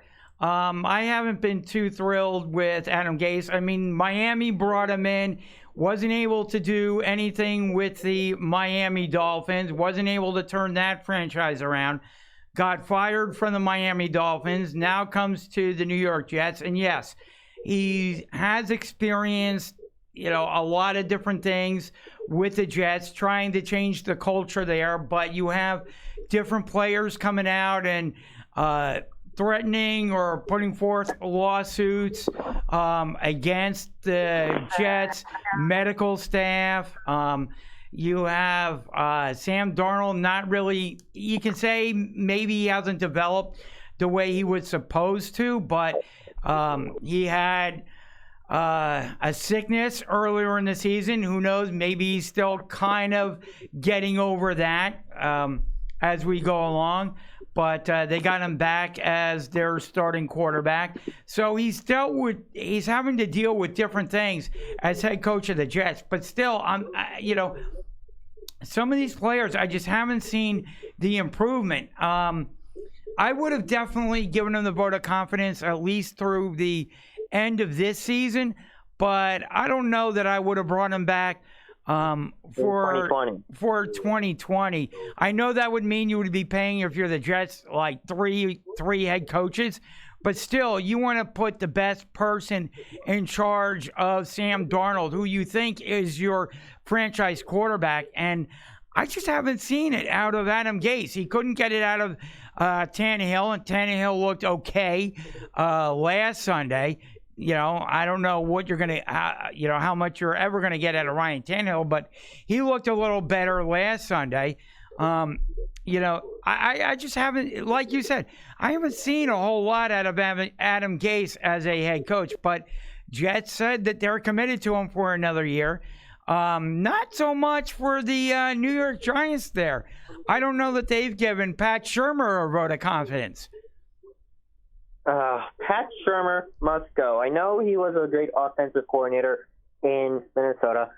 The Minneapolis Miracle, Stephon Diggs, still resonates with me. I don't know how Diggs pulled off that catch, but he did, and he got Minnesota within a game of hosting the Super Bowl in their home stadium.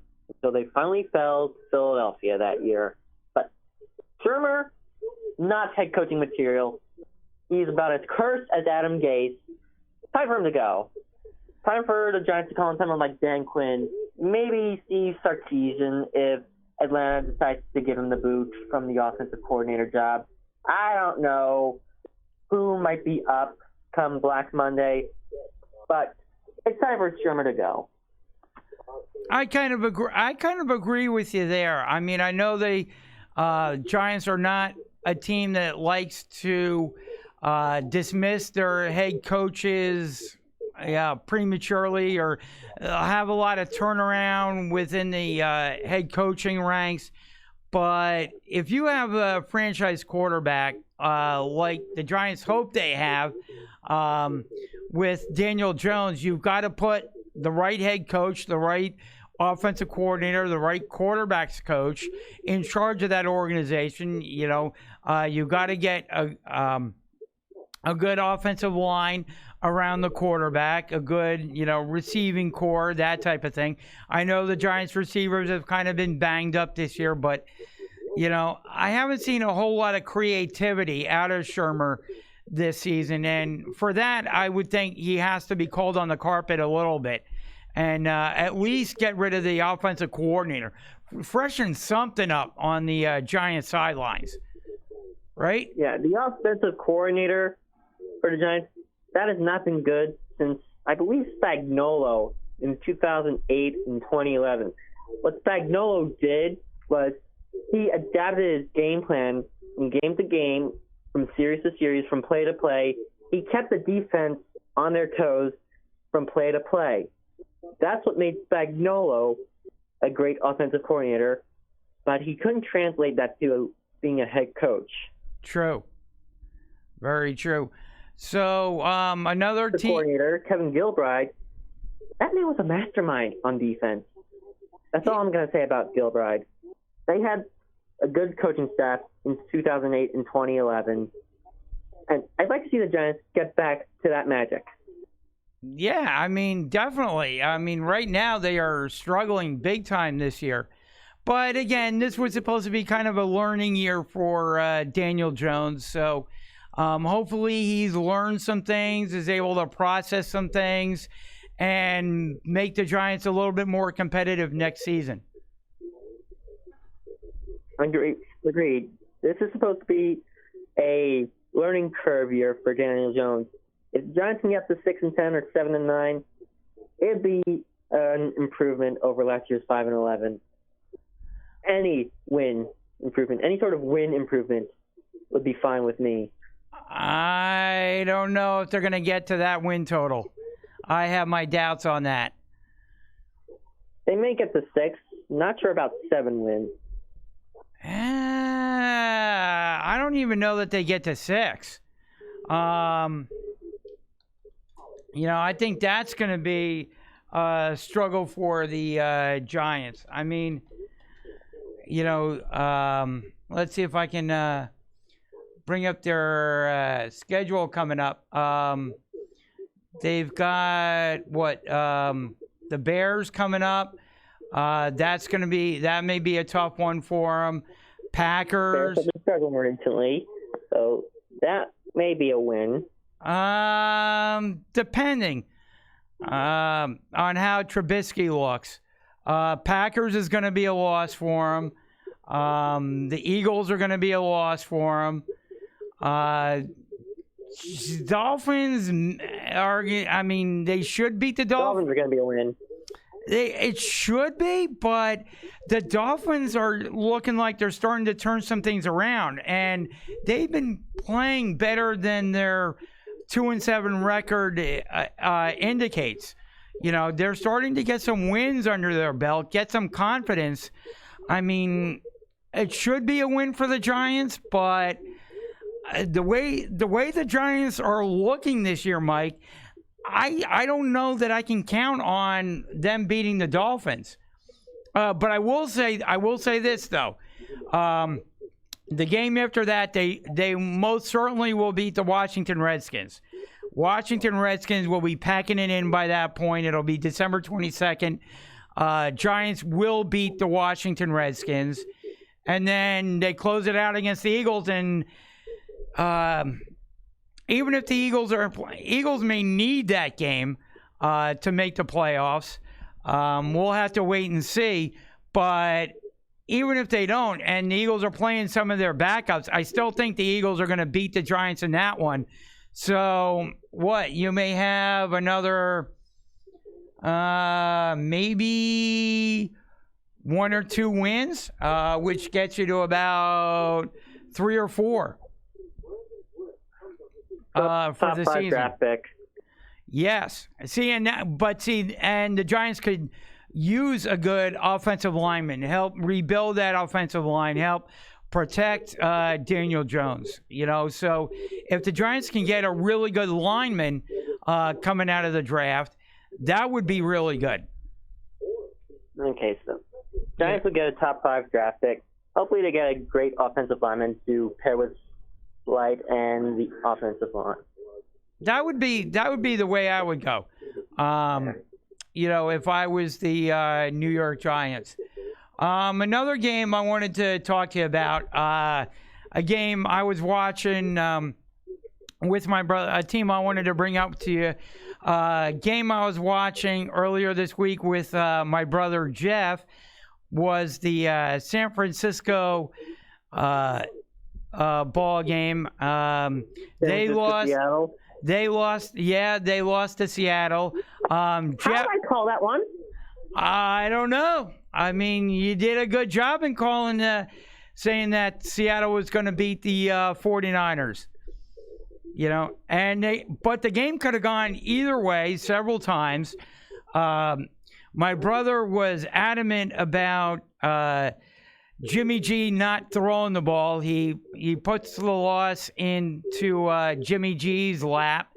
What was your takeaways from that game, Mike?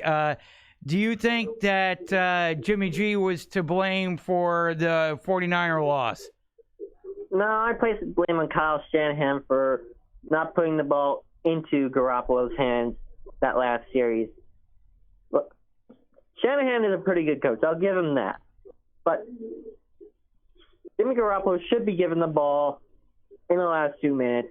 He learned the 2-minute offense from one of the great quarterbacks in Tom Brady, despite him being a cheater. And Garoppolo is the main reason why the 49ers are where they are. It's because of Garoppolo that the Niners are 8-1, off to their best start since their Super Bowl years. And if not for him, the offensive line, the receiving core, their defense, we wouldn't be talking about the 49ers potentially on another Super Bowl run. Well, no, Mike. Yeah, I'm gonna disagree with you there, because here's the thing: the 49ers run the ball more than any other team, including that team in Baltimore. Believe it or not, the 49ers are a strictly run-heavy team. They run the ball more than any other team in the NFL, thus taking the ball out of Jimmy Garoppolo's hands. And late in the game, and here's one of the turning points late in the game, Kyle Shanahan actually put the ball with like a minute and change left into Jimmy Garoppolo's hands. And the 49ers had Why didn't he use what Tom Brady taught him? Well, because he stinks. Because he stinks throwing the ball. That's why. And I had to agree with Jeff here, because I'm watching Jimmy G throw the ball, and as many picks as he had in that game, he could have probably had 3, 4, or 5 more that the Seahawks dropped. I mean, he was absolutely garbage throwing the ball. I mean, I had to give it up to Jeff, because with a minute and change left, Kyle Shanahan put the ball into Jimmy G's hands and said, I want you to throw the ball here. We're going to throw the ball 3 consecutive times. What happens?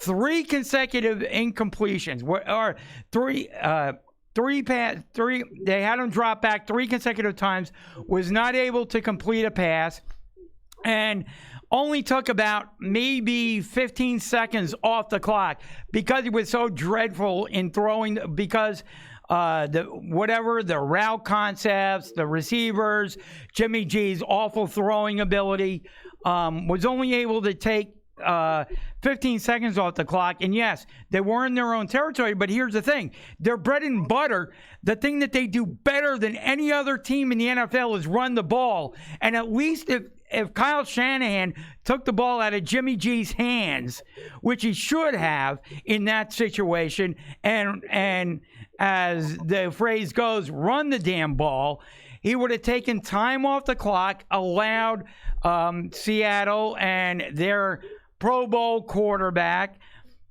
Russell Wilson, less time to try and do anything once they got the foot. Even if they don't get the first down, at least they're running the clock, taking it down, maybe a minute left, maybe under a minute left. When they give the ball back to Seattle, seconds left in the game, giving their defense, which, by the way, is a top 5 defense in the NFL, a chance to stop Russell Wilson. But no, he puts the ball in Jimmy G's hands. Jimmy G chokes by not being able to complete a pass, and gives the ball back to Russell Wilson, and he throws him over. And San Francisco loses, and now San Francisco hosts the Arizona Cardinals, coming in at 3-6-1. Arizona's traveling to San Francisco this Sunday at 4:00. should be a good game with Kyler Murray as the Arizona Cardinals quarterback. The Arizona has kind of been a decent team, kind of flying under the radar a little bit, maybe a little bit better than their record gives them credit for, because they've been playing some teams pretty tough this year. What are your thoughts on this game, Arizona at San Francisco? Should be a pretty good game. We have two good quarterbacks, unless you count the Seattle game for San Francisco. We have Kyler Murray for Arizona, Jimmy G for San Francisco. I'm going to have to give the advantage to Kyler Murray. He's overexperienced. Arizona takes it. I agree with you 100%, and I believe Jeff will be, and he's a huge 49er fan. I think he's going to pick Arizona this week as well. We'll be talking about that game on 9:20 on Sunday. But, I just have, after seeing Jimmy Garoppolo's lack of throwing ability and the play calling by Kyle Shanahan at the close of that game, that San Francisco could have put the Seattle Seahawks away. San Francisco would have been 9-0 instead of 8-1, would have had a win over Seattle. Now they play the tough Arizona Cardinals coming in, and I think Arizona, although they're going to San Francisco, and San Francisco should have an advantage in their home stadium, I think, just like you, Mike, I think Arizona takes it and makes a statement, and we all start talking about the San Francisco 49ers in a different tone after they lose to Arizona on Sunday. And potentially missing the playoffs on a tiebreak. Could be. I mean, depending on how San Francisco. And here's the other thing that Jeff pointed out to me, too. San Francisco is facing a very tough part of their schedule coming up. I mean, they don't have an easy schedule to close out their season. They face the Cardinals this week. Then they host the Green Bay Packers. Then they are in Baltimore to face the Ravens. Then they are at New Orleans to face Drew Brees and the Saints. We'll be hosting the Atlanta Falcons. And then close out the season, December. And then close out the season hosting the Rams, and then going to Seattle to face the Seahawks. I mean, potentially you could lose Cardinals, Packers, Ravens, Saints, and Seahawks. I mean, that could be 5 losses for the 49ers coming up, and now all of a sudden you go from 8-1 to having 6 losses, 10-6. I mean, now and you've lost the division maybe to the Seattle Seahawks. Now, like you said, you may not make the playoffs if you're the 49ers. So they got to get this thing figured out and back on track in a hurry. But like you, I think Arizona wins this game on Sunday. They'll need to defeat the Seahawks on Week 17 or the Rams Week 16 to get the division. Yeah, I mean, they definitely have to win that last game against Seattle, because Seattle's going to be hanging right in there. And, I mean, even if they win some of these other games, they still have to win that, at least split with Seattle now, in order to maintain any hopes of winning the division. Otherwise, it could be Seattle winning the division and the 49ers maybe going in as a wild card. But again, they got to take care of business, and they have a tough schedule coming up, a really tough schedule to close out their season. Also wanted to get your opinion on the now 5-4, soon to be 6-4 Oakland Raiders. They've they host the 0-9 Cincinnati Bengals on Sunday. It looks like they could be right back in the hunt for the AFC Eastern Division title. Andy Reid and his Kansas City Chiefs are 6-4 going into play this weekend. The Oakland Raiders are coming in at 5-4, half a game back. You know that Oakland's going to win, and Andy Reid and his Kansas City Chiefs are going to Los Angeles to face the Chargers, who are 5-4. Again, it's a division game, so that could be tough on the Kansas City Chiefs. What do you make of the Oakland Raiders? I think they're right back in the hunt for the division title. I did not see this coming. I had the Raiders at 9-7 in my NFL season preview. I think you saw that. Yep. Now, with them potentially going to 6-4, more than likely going to 6-4, I now have them at 12-4 with their recent surge. I have the Chiefs at 12-4 as well, and now I have the Chargers going to 9-7 with their recent slump. So it's looking like it could be down to the Chiefs and the Raiders for the AFC West. It could very well be. And I think maybe a few more games at the Coliseum for the Raiders. Yeah, I think right now you look at momentum, you look at what team looks like they're doing a little bit better. Right now it's all on the side of the Raiders right now. I mean, it looks like the only way for the Chiefs to get a win is for Pat Mahomes to put on his Superman cape and pull a win out in some form or fashion, make a whole bunch of plays. Like, to me, it looks like Kansas City is a very disjointed, not that they don't have the talent, but it looks to me like they definitely have the talent, no question. I mean, but it looks like they're very disjointed, and they need, without Pat Mahomes being Superman and making all these amazing highlight plays, if he's just, simple Pat Mahomes and not being able to make some of these plays, I think Oakland takes the division. Oh, boy.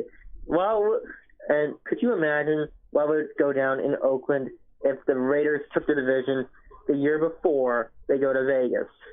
I'm telling you. And I think Oakland is... Riot would break out.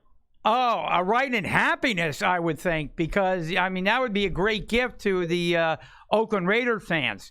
Absolutely. They would, I would think, be euphoric, being able to go to playoff games and see the Raiders having some playoff action in that stadium to close out their ride in Oakland. I think the fans would love it.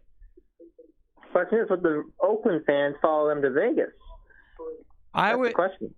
I think they would still be fans. I think, once you're a fan of a team, I think you're a fan of the team.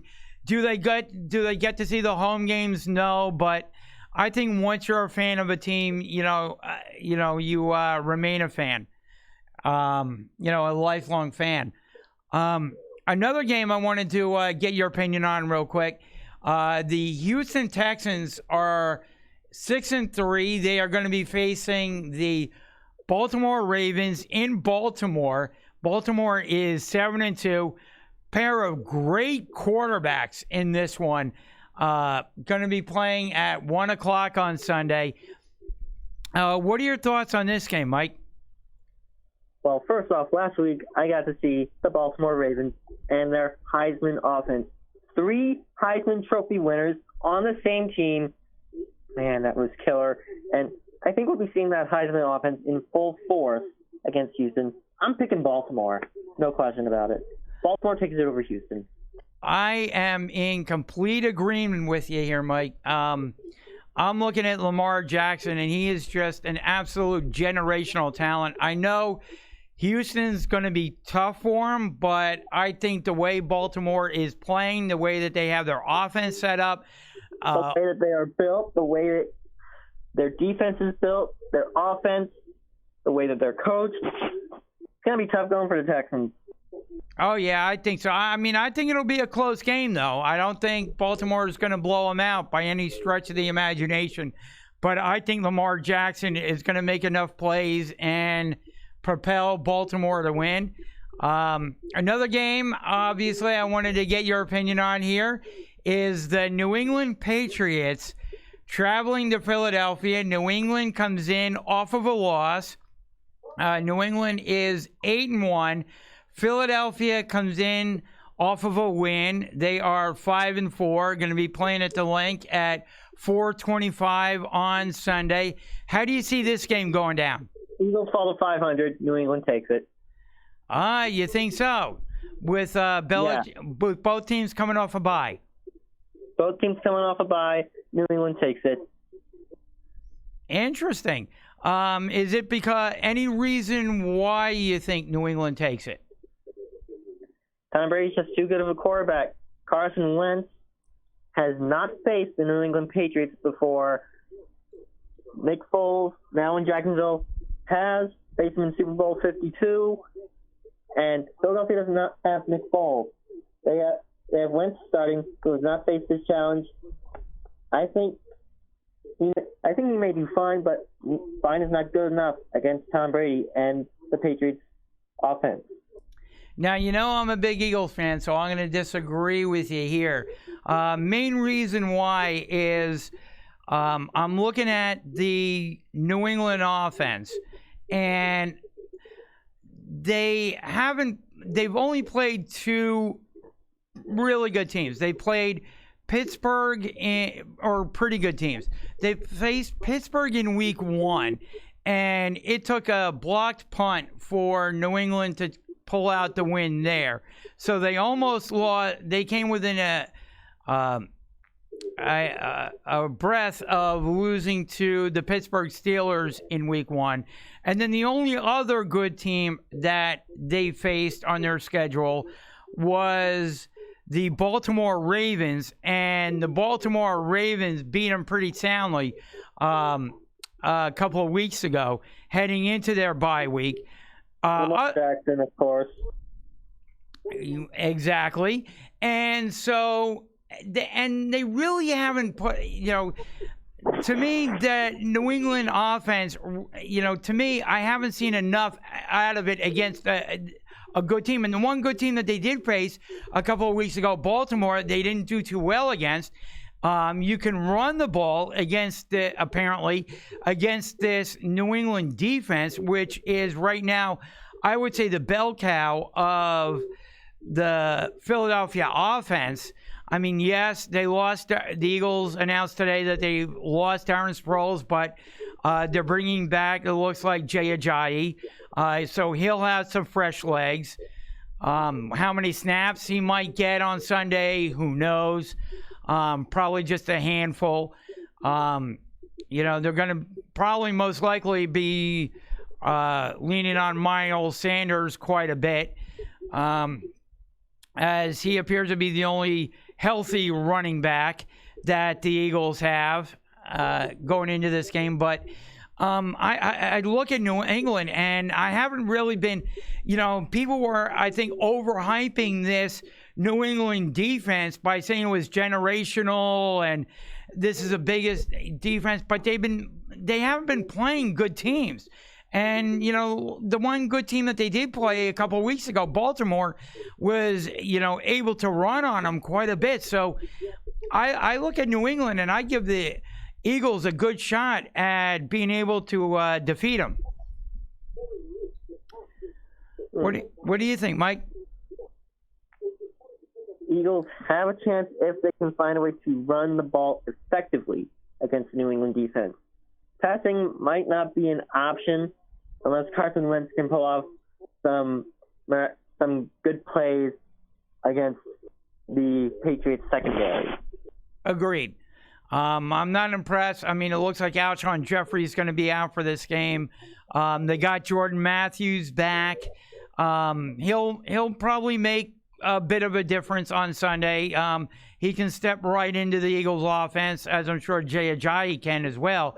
But again, Jordan Matthews isn't what I would consider a top flight receiver. I know he has some chemistry with Carson, but I mean, the Eagles wide receivers have not played up to par this season. They've struggled the entire season. Now, Alshon Jeffrey is going to be out, so we'll see what the Eagles wide receivers can do. But Eagles have got to lean on Miles Sanders in the running game if they have a shot to defeat Belichick. But we all know Belichick takes out whatever he thinks you do best, whoever he thinks is your best player. In this case, for the Eagles, it could be their tight ends.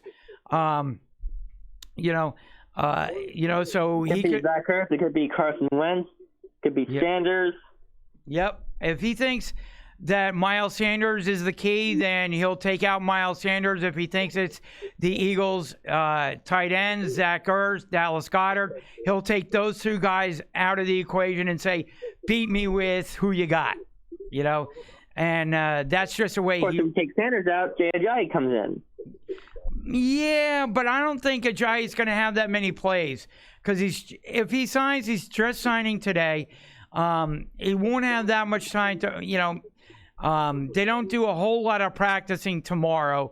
So it might be just what plays are you comfortable running, which will be maybe 5 plays or something like that.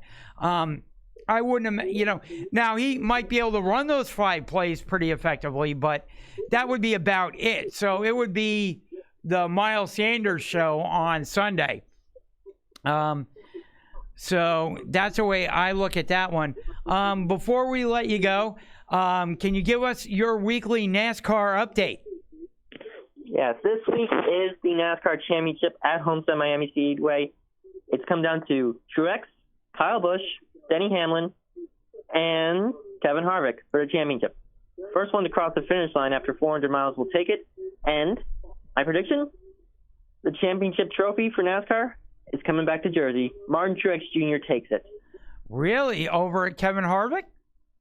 Over Harvick, over Kyle Busch, and over Denny Hamlin. Interesting. Why would you give him the advantage? This is a 1.5 mile track, and looking back on Truex's last 3 seasons, he has been dominant on the 1.5 mile track. Homestead Miami, Kentucky, Charlotte. These tracks have been very, very good to Martin Truex Jr. and crew chief Cole Pearn. Gotcha. Picking Truex. And this will win here in 2017 to capture his first title. I'd say he does it again in 2019. Gotcha. And this will go down on Sunday, correct? Sunday, 3 p.m. Eastern, NBC. Interesting. All right. We will see if you're... Oh, and homework for you guys for next week. Sure. Print out a copy of the NASCAR 2020 schedule. Think about what you would do if you were in charge of scheduling for NASCAR. Because next Friday, I'm going to be going over the NASCAR 2020 schedule and what I would do if I was in charge of scheduling. Okay. In terms of like switching up some of the races, is that what you're referring to? In terms of switching up some of the races, because I'm none too sold on what NASCAR did for 2020. Okay, sounds good. We will definitely take a look at it and get your prediction. I already got my my change for next year. And what would that be? Right turns. Oh, here we go again. You always. So you would go with more road courses. And then I'd say we put some speed bumps in to really mess them up. See how my good they are. God. Yep, Scott. Maybe a couple stop signs here and there, some traffic lights. Yes, Scott. Come on, man. Well, they got the stops and the traffic lights kind of built in there. They just need somebody to crash for them to activate them. Why don't we just have them race on the on I-95? I think that'll fix that right there. Deal with the potholes and the traffic. I think it'd be. I mean, see if they can get 95 and 295 really need a repave. Exactly. and see if they can dodge the speed traps there too. Exactly. And they all have to start from 4 p.m. to 6 p.m. So that way they can have all that. Dodging in and out of rush hour traffic. There you go. Oh my God.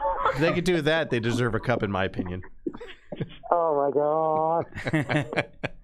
We're just having some fun here, Mike. Yeah. On at my expense. But one last question for you. The Giants are on their bye week this week. Thankfully. So my final question to you would be, if anything, what do you think the Giants should be focusing in on during this bye week? Their whole team. They need to focus on what parts of their team need the most work. Is it the receiving core? Is it quarterback Daniel Jones? Is it their defense? What holes do they need to fill? What holes need a patch job for the final 5 weeks of the season? Yep. And what holes do they need to address in the off season? That's what I think the coaching staff should do. That's what I think GM Dave Gettleman should do. And that's what I would do over this bye week. Gotcha. Zero in on what holes need to be filled, what holes need to be patched this season, what needs to be filled in the off season, and work with Daniel Jones to figure out what he's more comfortable with. I definitely agree with that part. Absolutely. Redesign your offense a little bit to take advantage of Daniel Jones' skills. Look over tape. See what you can do better blocking-wise with the offensive line. See what plays you can call a little bit better. Maybe move Daniel Jones around in the pocket a little bit more to, because if you know that Daniel Jones is getting pressure, you got to look at your play calling a little bit. Maybe call shorter passes, maybe move the pocket left or right, move him around a little bit, take advantage of some of his natural gifts a little bit more, and do that and see if that affects things and makes Daniel Jones a better quarterback. Agreed. That's definitely what I'll do. And like you said, do some self-scouting, too, I think, on the Giants coaching staff. See if the offensive coordinator is doing everything he could, the quarterback's coach, the position coaches. You're getting, as much out of them as you possibly can. I mean, as an Eagle fan, I know the Eagles are in the hunt for the division, but I'm looking at some of the Eagles' position coaches, especially at wide receiver, and I'm thinking the Eagles in the offseason, it's too late to really do anything now, but I'm thinking in the offseason, if I'm the Eagles, I definitely make a change with the wide receivers coach and bring in somebody a little bit better, because I'm seeing all the wide receivers regress, and when all the wide receivers do that, that tells me that they're not getting everything they need to get coaching-wise, or something's not right there with their position coach. So, as the Eagles, I'm sure did, with their self-scouting, I would get rid of the Eagles wide receiver coach, bring in somebody new for next season, from the Philadelphia Eagles. But, hopefully the Giants do that, Mike, and can't wait to have you on the show. One more thing. Oh, sure. That brawl on Thursday Night Football, you know what that reminded me of? What's that? The Malice at the Palace. Yes. I'm telling you, it was... We're 4 days off from the 15th anniversary of that. Yep, Jeff mentioned it during This Week in Sports History. Huge event that transpired. And certainly one of the most iconic sports... iconic and infamous. Yes. Sports events that have ever happened. Absolutely. Yeah, ESPN did a cold pizza episode the morning after that I watched the first hour of before I had to go to school. I'm telling you, that was definitely and for those that are on our live stream or that are viewing it, definitely Google it and refresh your history on it. Definitely one of the most iconic and infamous sports events that have ever happened. Yeah, Google Malice at the Palace. There are videos of the Malice at the Palace on YouTube. Watch them when you get the chance. Absolutely. And Mike, can't wait to have you on the show next week. I'll definitely do my homework, and we'll talk to you about the upcoming Giants game next Friday. See you then. All right. Have a good weekend, Mike, and all the best to you and your family. Same to you. All right. Thanks so much, Mike. And, of course, that was Mike Nebbia. You can check out his articles at sportsskilletradio.com. We have him on every Friday afternoon here on the Sports Skillet live stream. Before we go, which we will be doing shortly, haven't gotten into wrestling the past couple of weeks, but I do want to talk a little pro wrestling. All right. Before we let everybody go, and I know this has been a long live stream, so I appreciate everybody hanging in there with us. But the one big event, and the reason I wanted to talk pro wrestling before we get out of here, I was on Alex Ekia's podcast last week. We had a pro wrestler that we talked to on Alex live stream, but we had an iconic event happen this past week on WWE Backstage on Fox. At the end of the show, CM Punk made his triumphant return to WWE programming. Now, the show that he's on, WWE Backstage, which airs on Tuesdays on FS1, has a couple different hosts on it. You have Renee Young, you have Booker T, Christian is on it. Now you will have CM Punk giving you his opinions on the show as well. It covers all aspects of pro wrestling. They do different things. It's actually a pretty good show. And CM Punk, make no mistake, he's not being paid by the WWE. His paycheck says Fox Sports on the stub, or, you know, in the corner of the check, or what have you. Well, that's so the banks can cash it, that's all. Exactly. So he is being paid by Fox and not the WWE, but here's the thing. Once he's agreed to that, but it is a Fox/WWE show, he is intermingling with WWE personnel on the show. And so the fact that he turned down AEW to sign with Fox and appear on a WWE-themed show, you know, tells me that he's kind of looking to get back into pro wrestling a little bit, at least on that show. And then maybe over the course of, I'm not saying right now, but maybe as things progress over the weeks and months to come, maybe things warm up a little bit, because things were definitely ice cold between him and the WWE. But now, again, being back on the show, maybe things now warm up between the two of them and thaw out, and maybe he then agrees to appear on SmackDown. I'm not saying Raw, because that is strictly a WWE show, but SmackDown is on Fox, so maybe there's something there that can be brokered by Fox to have CM Punk now appear not only on Backstage, but on SmackDown as well, because that is another show that Fox has its hands in. So maybe now things kind of warm up, and who knows what happens in the future. We know that CM Punk is married to former women's division superstar AJ Lee.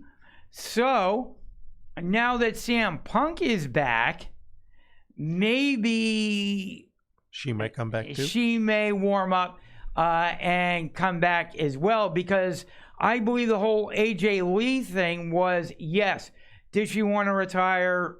Probably, or at least take a step back, work on some other projects. She released, you know, she has like the clothing line, I believe. She released an autobiography, a book. So I do believe that she wanted to do some other things, and she also wanted to show ultimate loyalty to her husband, CM Punk, who was extremely upset at the time at WWE. So she wanted to show her devotion, her support, her loyalty to her husband, CM Punk. So she took a step back. She retired. But I don't think she had the complete animosity and, vitriol and hatred or whatever you want to call it towards the WWE that her husband CM Punk had. So I think she was always a little bit more amicable about coming back towards the WWE. So maybe now you get CM Punk back. He's on the show. Maybe now all of a sudden out of nowhere you can now talk to AJ Lee, and maybe AJ Lee can do something on WWE/Fox programming as well. And that would be tremendous to have both of them back in the fold. That would be, just thinking of some of these matches now that could go on. AJ Lee versus Sasha Banks, AJ Lee versus Charlotte Flair, AJ Lee versus Becky Lynch. I mean, we're talking I wouldn't even say maybe have her go up against CM Punk and it could be special abuse match. Maybe. You never know. There's so many possibilities. Exactly. I mean, some of these matches, AJ Lee versus Becky Lynch, to say that's a main event match is selling it short. That's an ultra main event match right there. Charlotte Flair, Sasha Banks. Some of these wrestlers right now are absolutely tremendous, and I know she could have an awesome match and an awesome program with any of them. It would be fun. I know AJ Lee is phenomenal, but this would be off the charts crazy if she would come back and have a match with one of those three. That would be cool. 3 or 4. That would be awesome. I would love to see that. So maybe that, warms things up now. Maybe. Well, do you think CM Punk's return has anything to do with the new film he has coming out?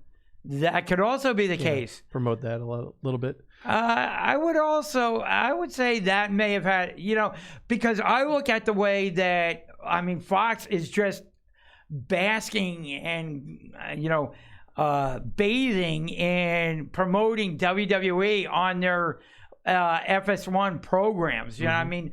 You can't almost go a commercial break without seeing a promo for SmackDown, on a Fox Sports program, football, whatever the case may be. They always air that promo for him. And if CM Punk is seeing that and he's like, hey, if I can be part of this, I can promo my movie, Exactly. And Fox is, just diving into this. And you can also trust them, I think, a little bit more than you can AEW at this point. AEW is still building its brand. Yeah, it's still new. Yeah. WWE has the track record. You see how much Fox is diving into this and promoting the WWE. So, and Fox is a national brand, same as the global brand. Until it's bought by Disney. Exactly. Same as the WWE. So, I can see why CM Punk wanted to go, with a more sure thing if he was going to make his return. And they probably made the money right, too. Mm-hmm. Absolutely. On his end. Because, looking at him money-wise, maybe, he took AEW's offer, went to Fox and said, I need you to beat this. And Fox, knowing how much of a ratings get this is going to be with CM Punk, gladly matched it, Yeah, exactly. Or this is just one thing where he starts here and then does a whole 180 and goes to AEW or something like that, Could be. You never know with CM Punk, Mm-hmm. But I think, for a little while at least, he's going to be on WWE backstage, and it's going to be wild seeing him back on the screen. And what was really good is everybody, all the people that were standing in the ring, Booker T and Samoa Joe and Christian, and out of everybody in the ring, the only person who knew what was about to go down was Renee Young, because you had to tell her what was going to happen so that she could kind of make the surprise announcement. But they wanted to make everybody get everybody's reaction live. They didn't want any forced reaction or anything like that. So everything you heard, from the guys in the ring, Booker T, Samoa Joe, Christian, etc., were their natural reactions, their look of shock and awe when the doors opened, Cult of Personality played, and CM Punk came through and went into the ring, and it was just absolutely amazing. To get him back on Fox programming, on a WWE themed program on Fox. It is going to be wild. I love it. I think CM Punk is one of my favorite superstars of all time, and it's great to have him back on WWE programming. Cool.